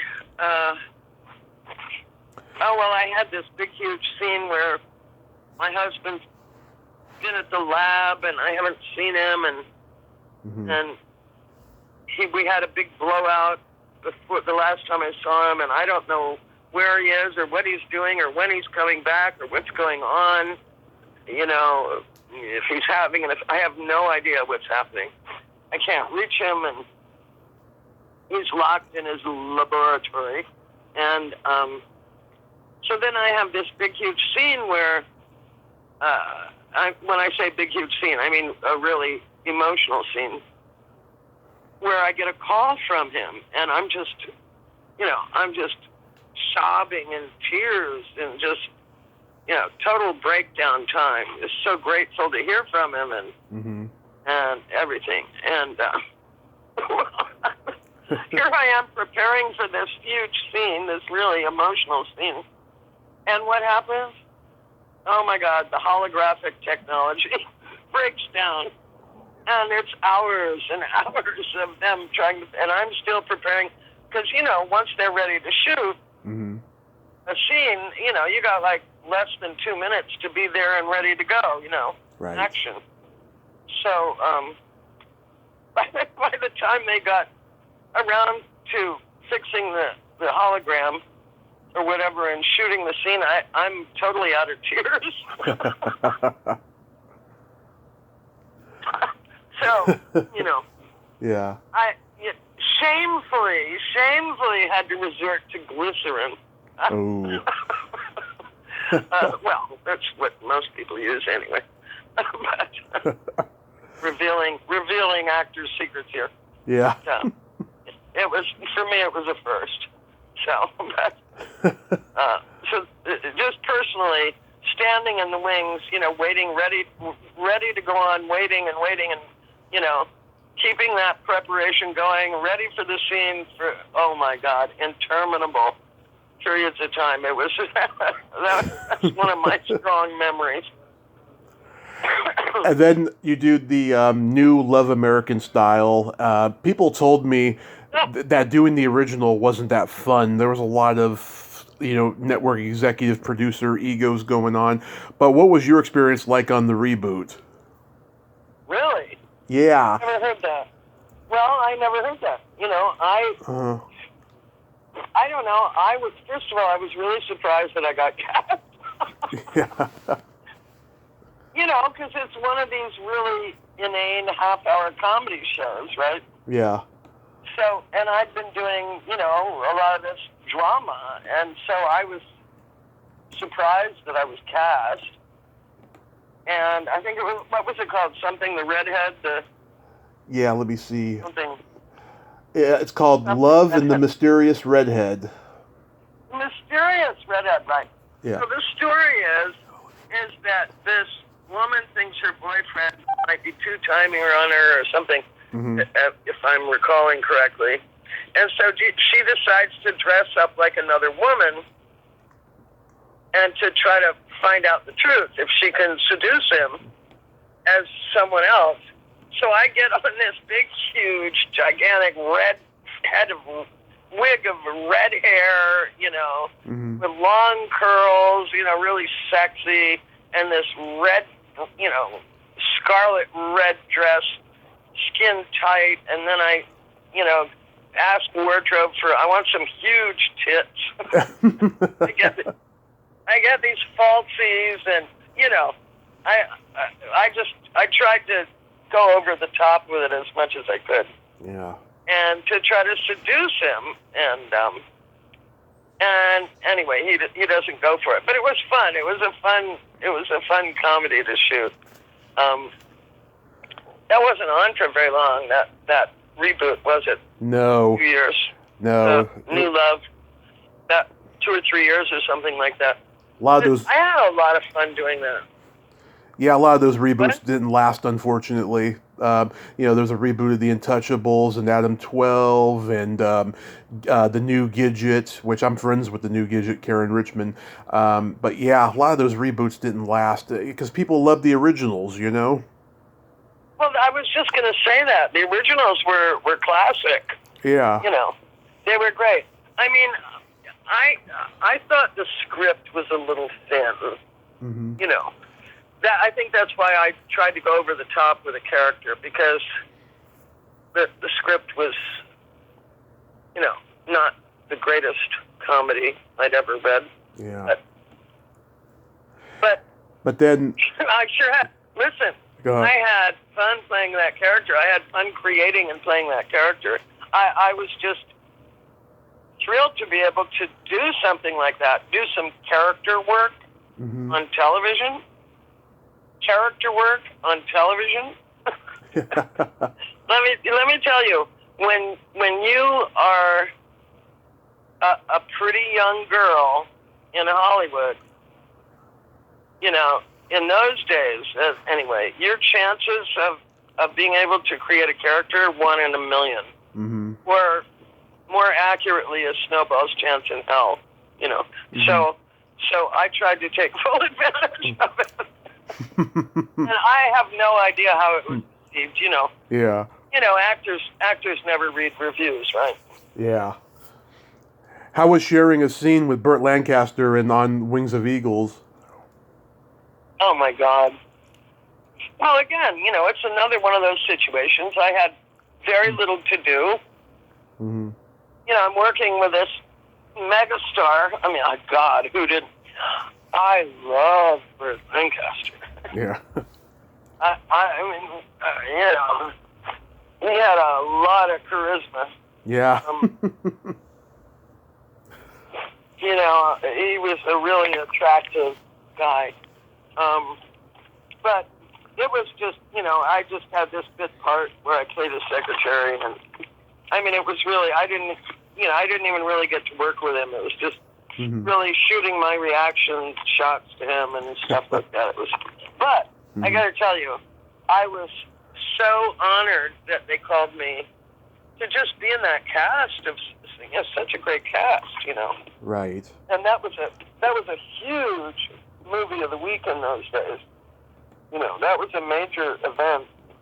Yeah. That on Wings of Eagles, that movie of the week. That was a big event for television. So, I was just honored to be asked to be a part of it. But no, there's no story there really. Sorry. It's okay. So, what made you want to get into making documentaries? And is there anything you made that you're particularly proud of that stands out? Well, if you have another hour, whole other world. Give me a 5-minute version. I'll try, but Okay. I'm long-winded. My father was a photographer. Mm-hmm. He was a very serious photographer. He actually got published, but I mean, his day job was he was a big mucky muck in the federal government, but his passion was photography. So he was hardly ever without a camera. And okay, so here's how serious he was. Mm-hmm. Do you know where Panama is? Is it like in the South America? It's in Central America. Okay. It's not far from the equator. Mm-hmm.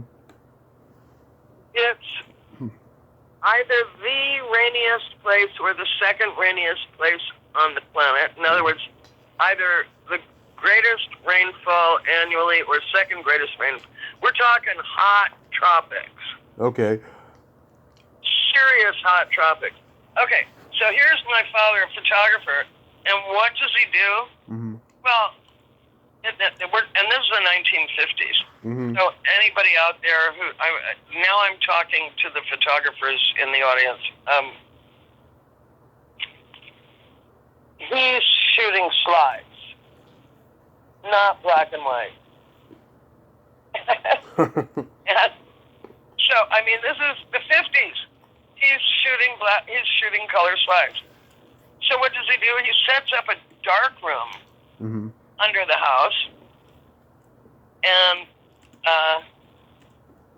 orders in huge blocks of dry ice to keep the chemicals cool so that he can process the chemicals to develop his own color slides.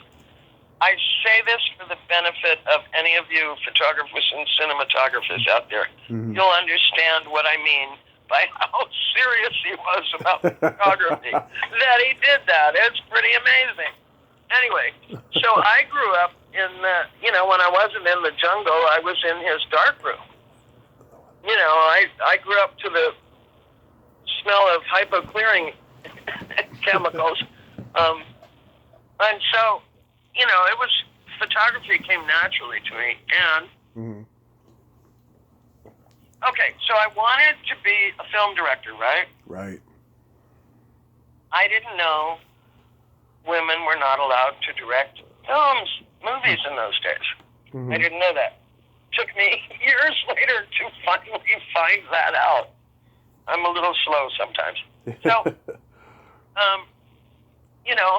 so I had always had a camera, and he gave me an 8mm camera when I was 12 or something, and I shot footage of the Beatles' first concert in the United States in 1964. Wow. Yeah. And so, I've been doing photography since I was 9 years old, and I love working in the dark room. I used to love working in the dark room. Anyway, so I want to be a film director. I can't direct movies because women are not allowed because it's the 80s and the 90s. and women are not allowed. So, and I was always and I always loved. I don't know. I was a news junkie. I'm an information junkie. I've always been a news junkie and an information junkie. And so, you know, I love documentary films. I always loved documentary films. I mean, I grew up in Panama. My parents were just serious nature lovers and wilderness adventurers, and we actually made first contact with native tribes in Panama. First Europeans have contact with indigenous tribes. You know, that's kind of how I spent my weekends growing up. So in a sense, and you know, my father shot a lot of slides of all that. So, you know, I guess that was just a natural segue for me. I took a little break from acting, not necessarily of my own will, in the mid-'80s, and went back to school and studied journalism and photography, and I'd already shot tons and tons and tons of film, so I was looking for another outlet to be creative. So I was thinking about photojournalism and stuff, and then you know, the documentary opportunity just really appeared in front of me, and I just I think it was a combination of things, because I was extremely athletic, extremely strong for my size, and you know, technically inclined, and you know, all that stuff. I would just start getting calls to work on documentaries out of the blue. I mean, people I didn't even know. I hadn't even solicited, you know, work in that area, but I just started getting, I guess, word of mouth got around LA, and so I just started getting calls to work on documentaries, and so that's really kind of how it happened. You know, I've always loved documentaries, and yeah, so I worked on an awful lot of them. So, you asked about that one. So, yeah, if there's one thing, so I had worked on a bunch of them, and I would do anything. You know, I'll do research. You know, I don't care. I'll, you know,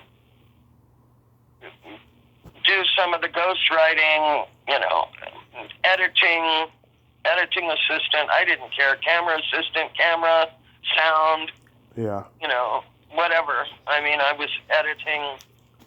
I started editing 3/4 video in 1979. Those of you out there who are old video editors will definitely appreciate that, on the old Viewmatic systems. And, you know, I was editing 16 millimeter film and stuff. So, you know, I did a little bit of everything. And so, yeah, if there's one thing I'm proud of, it's really a gaping wound. I was hired to be production supervisor on a documentary for, well, it was on PBS, but I'm not sure if it was started out as kind of an after-school special or something, something educational. I don't even remember, but it was called Spaceship Earth, Our Global Environment. It was nominated for 4 Emmys and won 2. I was the production supervisor, but it was, I mean, on a documentary like that, meaning most of the footage was archival. Right. So very little of it was shot live for the show. So basically, I was a one-woman crew on the production. So I did everything except the finances and the distribution. And there were 2 guys in charge of that. Kirk Bergstrom and a music producer named Kit Thomas. And So here I had all this footage. It was Spaceship Earth, Our Global Environment. So it's all about, well, what it says. I mean, how else can I explain it? Well, a part of it was about the rainforests of the world and the destruction of rainforests. This is back in the 80s now, late 80s, early 90s. And, you know, I grew up in the rainforest. I'd lived in Brazil. I'd been to the Amazon. I mean, you know, so that was all familiar. You know, I was familiar with a lot of the material because I'd been an environmentalist my whole life. I'd already done extensive research and writing on the history of water in California and stuff like that. So, anyway, I'm putting together this show, and I had this great idea, which is to just do a short documentary called Burning Down Tomorrow about the burning down of the Amazon. Now, this is, what, 1990? Probably I don't know if you follow environmental news, but the burning of the Amazon has been huge news. I don't follow a single thing about it. I wish I knew what year that was. Yeah. In environmental news, the burning of the Amazon has been, you know, a number one story for the past 23 years. So it's still going on. The destruction is horrific. You know, the lungs of the planet, we're losing oxygen like crazy. Anyway, blah, blah, blah. So I had this idea, and out of all of the research I'd done and all the footage and all the this and that, I pulled together some clips and made some notations and had this idea for a short documentary film called Burning Down Tomorrow. Excuse me, and I made the mistake of telling Kit Thomas about it one day. Who was one of the producers on Spaceship Earth. And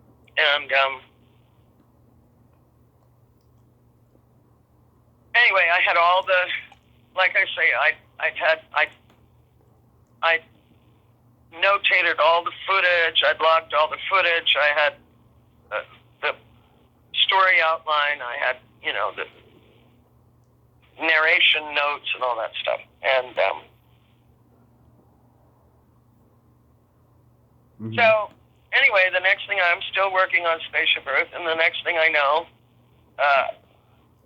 a month or so later, Kit comes to me and says, do you have any photographs of the rainforest? And I said, sure, I got lots.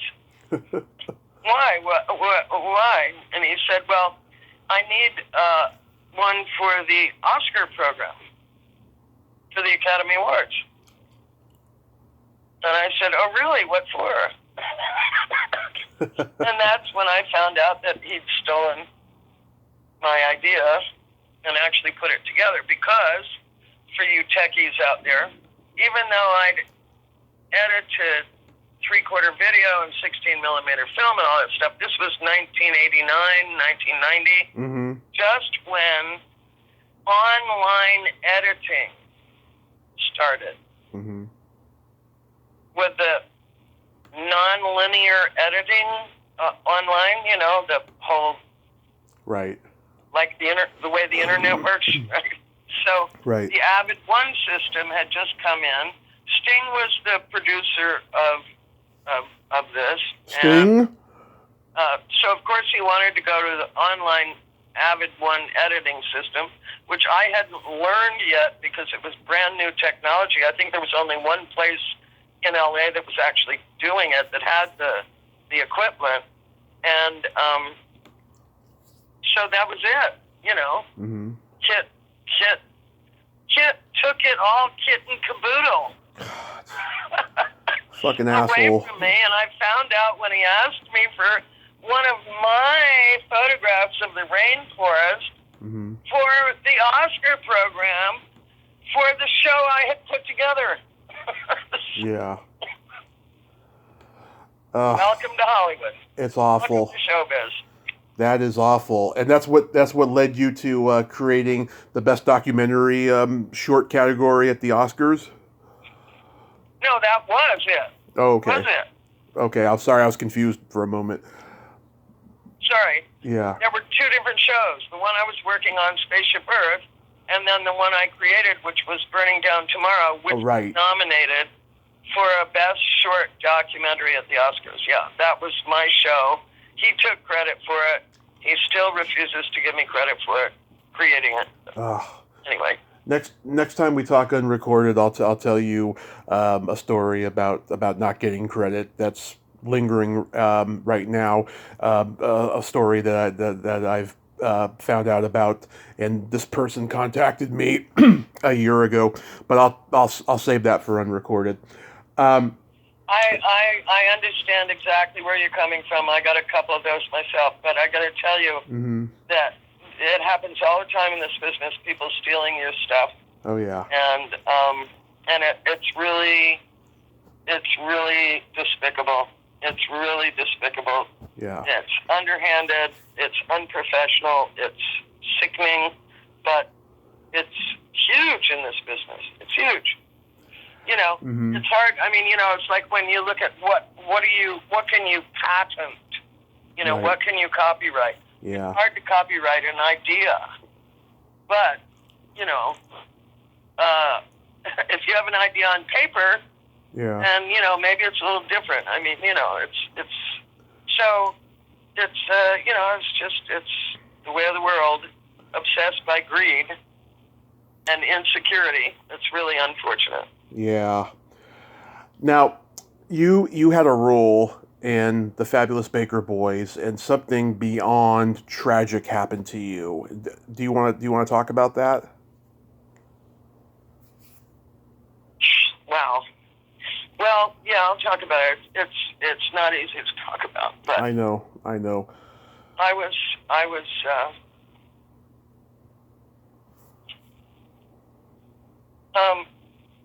was cast to co-star opposite,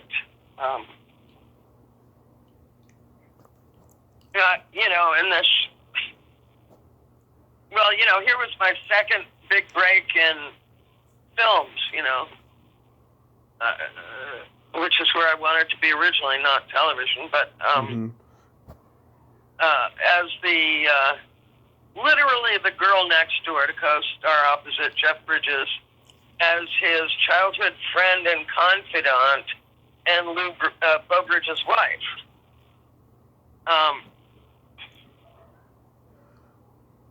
Well, let's see. Okay, so what's important, I think, to understand here first is that, you know, I was a natural athlete and I was in world-class condition. I mean, literally, I was like 6% BMI, so I was in world-class shape. And, you know, I'd been a certified Sivananda yoga instructor since I was 20 years old. And you know, I used to, like I told you before, I used to work out every day doing one thing or another. And anyway, several weeks before shooting, I was attacked. I was the victim of an extremely violent crime. My back and neck were broken, and I had a serious head injury. God. So I was a bit like a zombie. Yeah. But I survived, and just barely. I mean, really barely. And I won't go into that. Yeah. Read about it in my autobiography. Yes. Read all about it in my autobiography. Soon to go to press. Anyway, I'm just saying, if I had not been in the condition I was in, I would not have survived. But anyway, so I was a bit like a zombie, and I thought, oh, the show must go on. And stupid me once again, you know, it's the the show must go on, right? Nothing can stop you from getting on stage and performing. So, with a broken back and neck and serious head injury, about a month later, I showed up on the set to shoot my first scene, and needless to say, it was not a good idea. And stupid me, I don't know, I had a really serious concussion. Why didn't I call my agent? Yeah. Why didn't I call my agent and say, you know what, I'm in really bad shape. Can they postpone my scenes till the end of the shoot in a few months? Or, at least give them a chance to recast my role or something. Yeah. But stupid me, I didn't, my brain wasn't totally working. And so,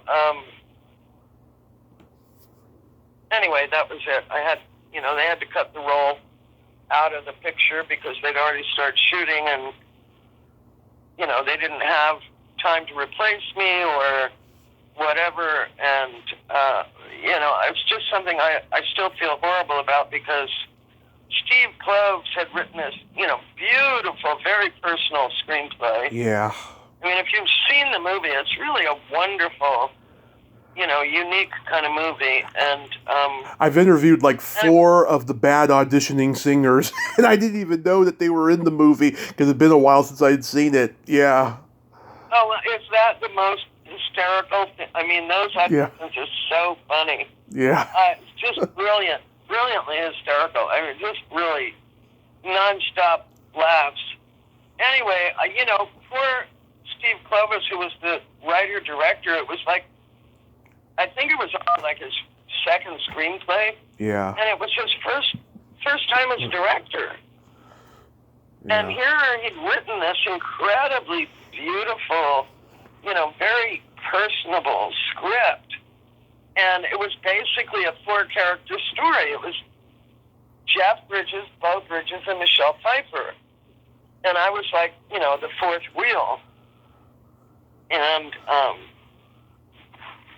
he had to cut my character out. And the really sad thing about that is that all my scenes were, 3 of my scenes with Jeff were revealing sort of the inner life and depths of his character and his personal concerns and stuff away from his brother, right?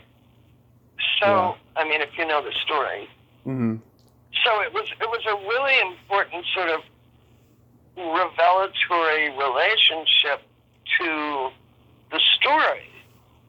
Right. And then, my 4th scene was this very idyllic scene with my husband, Bo. So really getting into the depths of those 2 brothers when they're apart. That was my role in the film. Mm-hmm. And so I think it had a really detrimental effect on the story. So, yeah, I still feel really horrible about it, that I just couldn't think straight enough to, I don't know, whatever, give them a chance to recast it or something. But all of that aside, though, Wendy, you're here, and that's all that matters. You're one of the chosen ones, just like I'm one of the chosen ones. I told you about my accident and my coma and all of that. We're here, and we're united. Yeah, we're united in tragedy. We're united in suffering and pain. I mean, it's just, shit happens, man. But, you just, as a professional, you feel responsible when you can't cut the mustard. Yeah. It's just, and,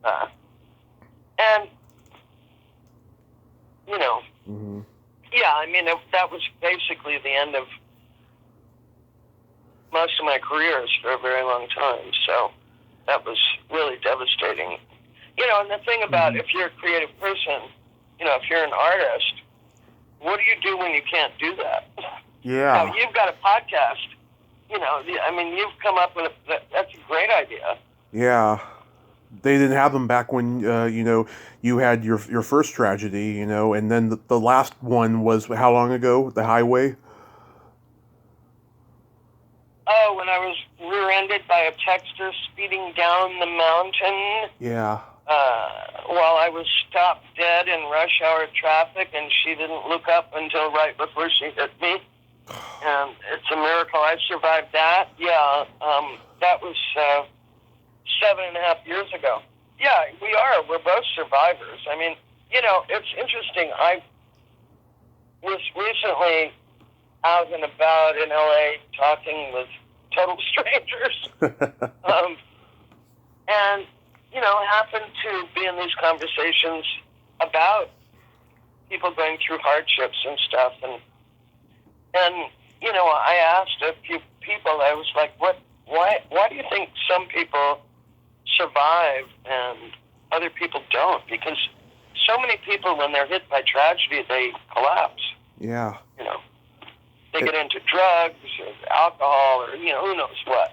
Or they go down the wrong road, they make bad choices or whatever. They, Yeah. commit suicide, who knows what. It's fate. So many. It's fate, it's karma. Well, I asked them because I said, I've spent a lot of time trying to figure out why I've survived these things because I was so near death twice. And, you know what? They both said the same thing to me without skipping a beat. They said it's willpower. Mm-hmm. Willpower. And I thought, wow, you know what? They nailed it. It is willpower. You have to have the strength of will to go on as who you are and not let it beat you down, not let it destroy you. Mm-hmm. Very well said, Wendy. So many people give up. Mm-hmm. A lot of people do. I mean, look what's happening. There's so many. All these teenagers committing suicide, and mm-hmm. So many people resorting to drugs, and yeah. Anyway. That's my philosophical thought for the evening. Okay, let's play my secret silly game, okay? Oh, what's that? This is a series of silly slumber party questions. No win or lose. It's just pure benign fun. And how the game works is I ask you the question, you answer it, then you ask me that exact same question, and I answer it. And feel free to comment on the answers because they'll be funny. Wendy. Okay. Wendy, are you ticklish? Oh, yes, terribly. Mm-hmm. And then you ask me. Tommy, are you ticklish? Oh, yes. I mean, I like being tickled, but if you do it without warning, I'll probably hit you in the groin or something. Right. Exactly. I don't mind a really light, quick tickle, mm-hmm. But don't be mean about it. Exactly. Don't be cruel. What's your favorite part of the body? And it can be anything. Man, woman, your own, somebody else's. It don't matter. The brain. Brain. That's a good one. Yeah. What's your favorite part of the body? Take one wild guess. The belly button. Exactly. Now, do you like innies or outies? Either way, I mean, I had a girlfriend that had an Audi. When we were 6 years old, she used to let me play with it, and she was always kind of the girl that got away. So, like, whenever I see a belly button, I think of her. Cool. What color are your toenails painted? Right now, nothing. Okay. If I paint them, it's usually either pure red or pale pink. Nice. And usually it's mm-hmm. and most of the time it's for character work. Yeah, like Magnum PI. There you go. If I could have, should have, would have, right? I'd have been okay with Austin. Yeah. For me, they're not painted right now, but last time they were Easter egg blue-green. I went to a Comic-Con a year ago, and I got a lot of compliments from that color. Oh, that's like almost like a turquoise or a sea green or something. Exactly. Yeah. Yeah, I love aqua. That's in that whole color range. I love it. It's my favorite color, probably. I started painting my toenails when I was 13. Oh, how adventurous of you. Yeah, and there was a period where I was getting them done professionally, but then when inflation went up, I stopped doing it. Now, were you like the first in your hood to do that? First guy in your hood to be doing that, or one of the first, or was that a fad? In my family, no, I was the first. What would you say? Creative. Oh, I'm sorry. Creative, No, yeah. I just said how creative. Yeah. What would you say is your best personality trait? Oh, that's hard.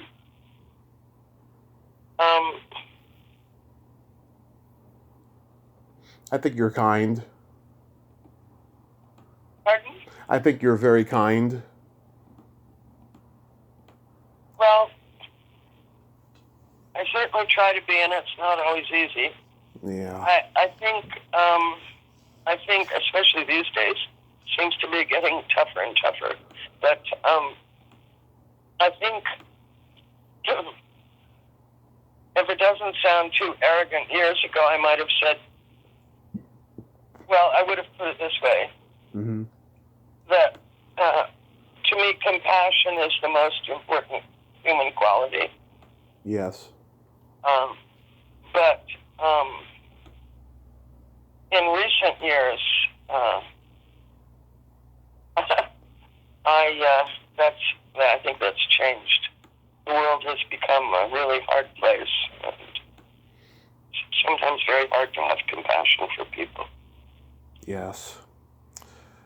For me, I'm a Gemini, so I have empathy and I have no filter. So I have a good counterbalance. You have a good what? A good counterbalance.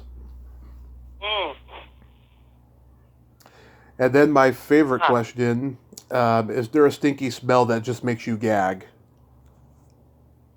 Oh, God. Well, the absolute worst smell that I have ever smelled in my entire life was I was living in a house where suddenly a pair of brothers moved in, and their garage was right next to my kitchen window. Yeah. And it was the first day of spring. It was a glorious, beautiful spring day. So, of course, the first thing I did was open all the windows in my house and got the most horrific smell. I can't even describe it. It was this just incredibly foul, metallic,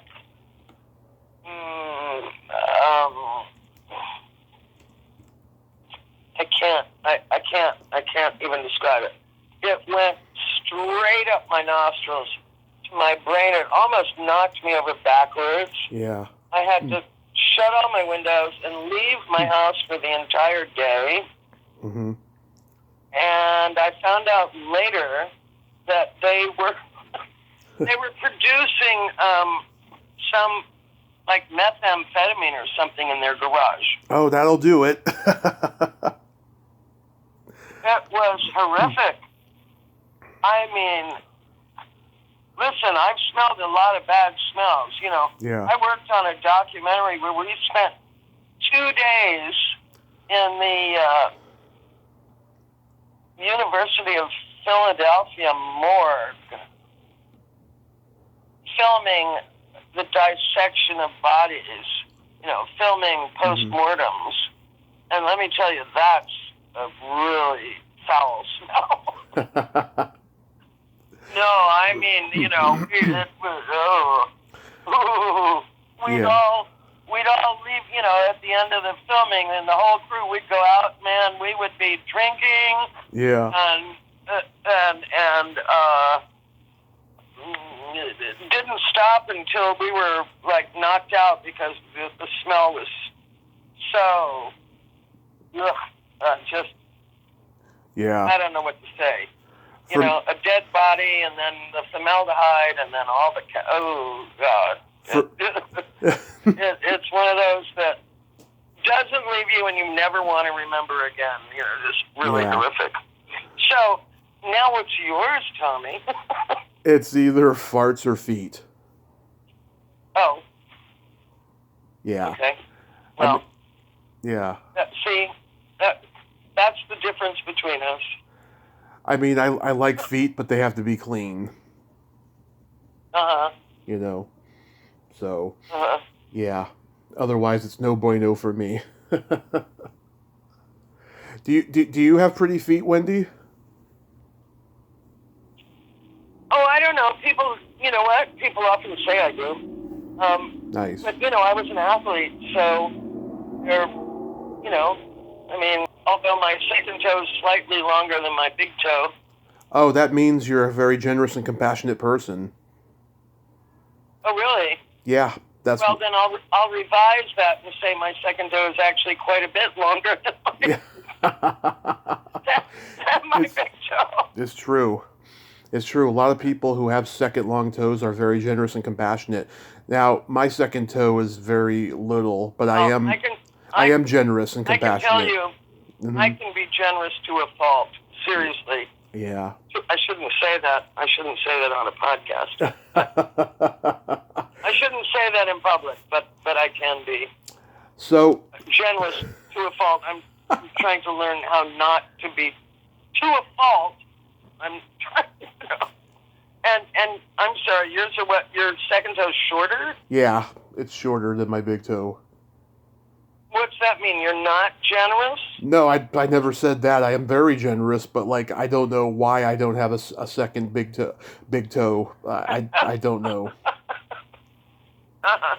So well, you certainly sound like a generous, compassionate person to me.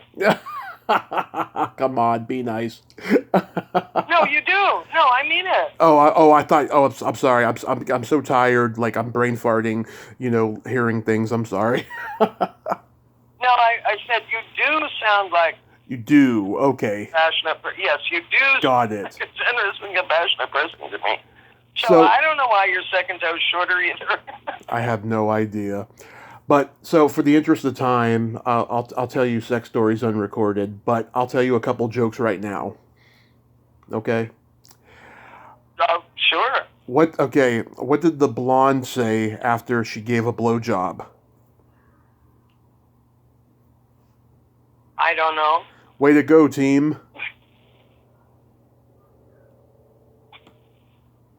You get it? She was like a cheerleader. I didn't get it. A blowjob? A blowjob. Okay. All right. Okay. You know the difference between a golf ball and a G-spot? No, what? A man rather spend 20 minutes looking for a golf ball. That sounds true. What do you call a boy that doesn't masturbate? Oh boy, I don't know. A liar. There you go. Yep. So I couldn't find... That sounds true enough. Yeah. So I couldn't find that Alan Bates movie, but if I do find it, I will let you know. I just want to... King of Hearts? Was it called The King of Hearts? I couldn't find it. Oh yeah, here it is. The King of Hearts. Is it called The King of Hearts? Yeah, it was a foreign movie. United Artists distributed it, but I don't think it was part of the auteur thing in Hollywood. Maybe in foreign, distribution it was, but not in Hollywood. Right. Yeah, Yeah. Oh, so, Mhm. what was a British film? Yeah. Or, Philippe de Broca. French. Yeah. It was a French-Italian film, actually. Oh, French-Italian. Yeah. Yeah. So, Wendy, Yeah. I think we did great here. I want to thank you so much for redoing this. I think you knocked one right out of the park with it. Well, thank you, and I'm grateful that you were willing to redo it when I was not feeling well Absolutely. previously. So I'm very grateful for that. I am. And it was a lot of fun. You know, Yes. it was a lot of fun. I am proud to call you a new friend. You have yourself a great night over there, and be safe. Okay, thanks you too, and happy Thanksgiving. Happy Thanksgiving, and write that memoir. Oh, I'm working on it every day, and yeah, it's my God. Mhm. You know, I think I told you the other day I've been pulling out my journals Yeah. and reading them. Oh my God, the stories that I've forgotten about. It's amazing. There's so much. There's so much stuff in there. This is going to take forever. We'll talk. It's going to be a long journey and a long edit too. We'll talk. We'll talk. We'll talk about it. Okay. All right. Well, Tommy, thank you. It's been great. I appreciate it. My pleasure. Night, night. Have a good one. Bye-bye. Bye-bye. Well, there you have it. Wendy Girard. Ain't she a sweetheart? I really think she really did knock one out of the park. I'm so glad that we got to finally do this the right way, and I am just so proud to call her a new friend. She is amazing, and I can't wait to read that memoir. Well, until next time, this is Tommy Throwback Kovac saying there's no shame in living in the past because the present sucks. Later, dudes.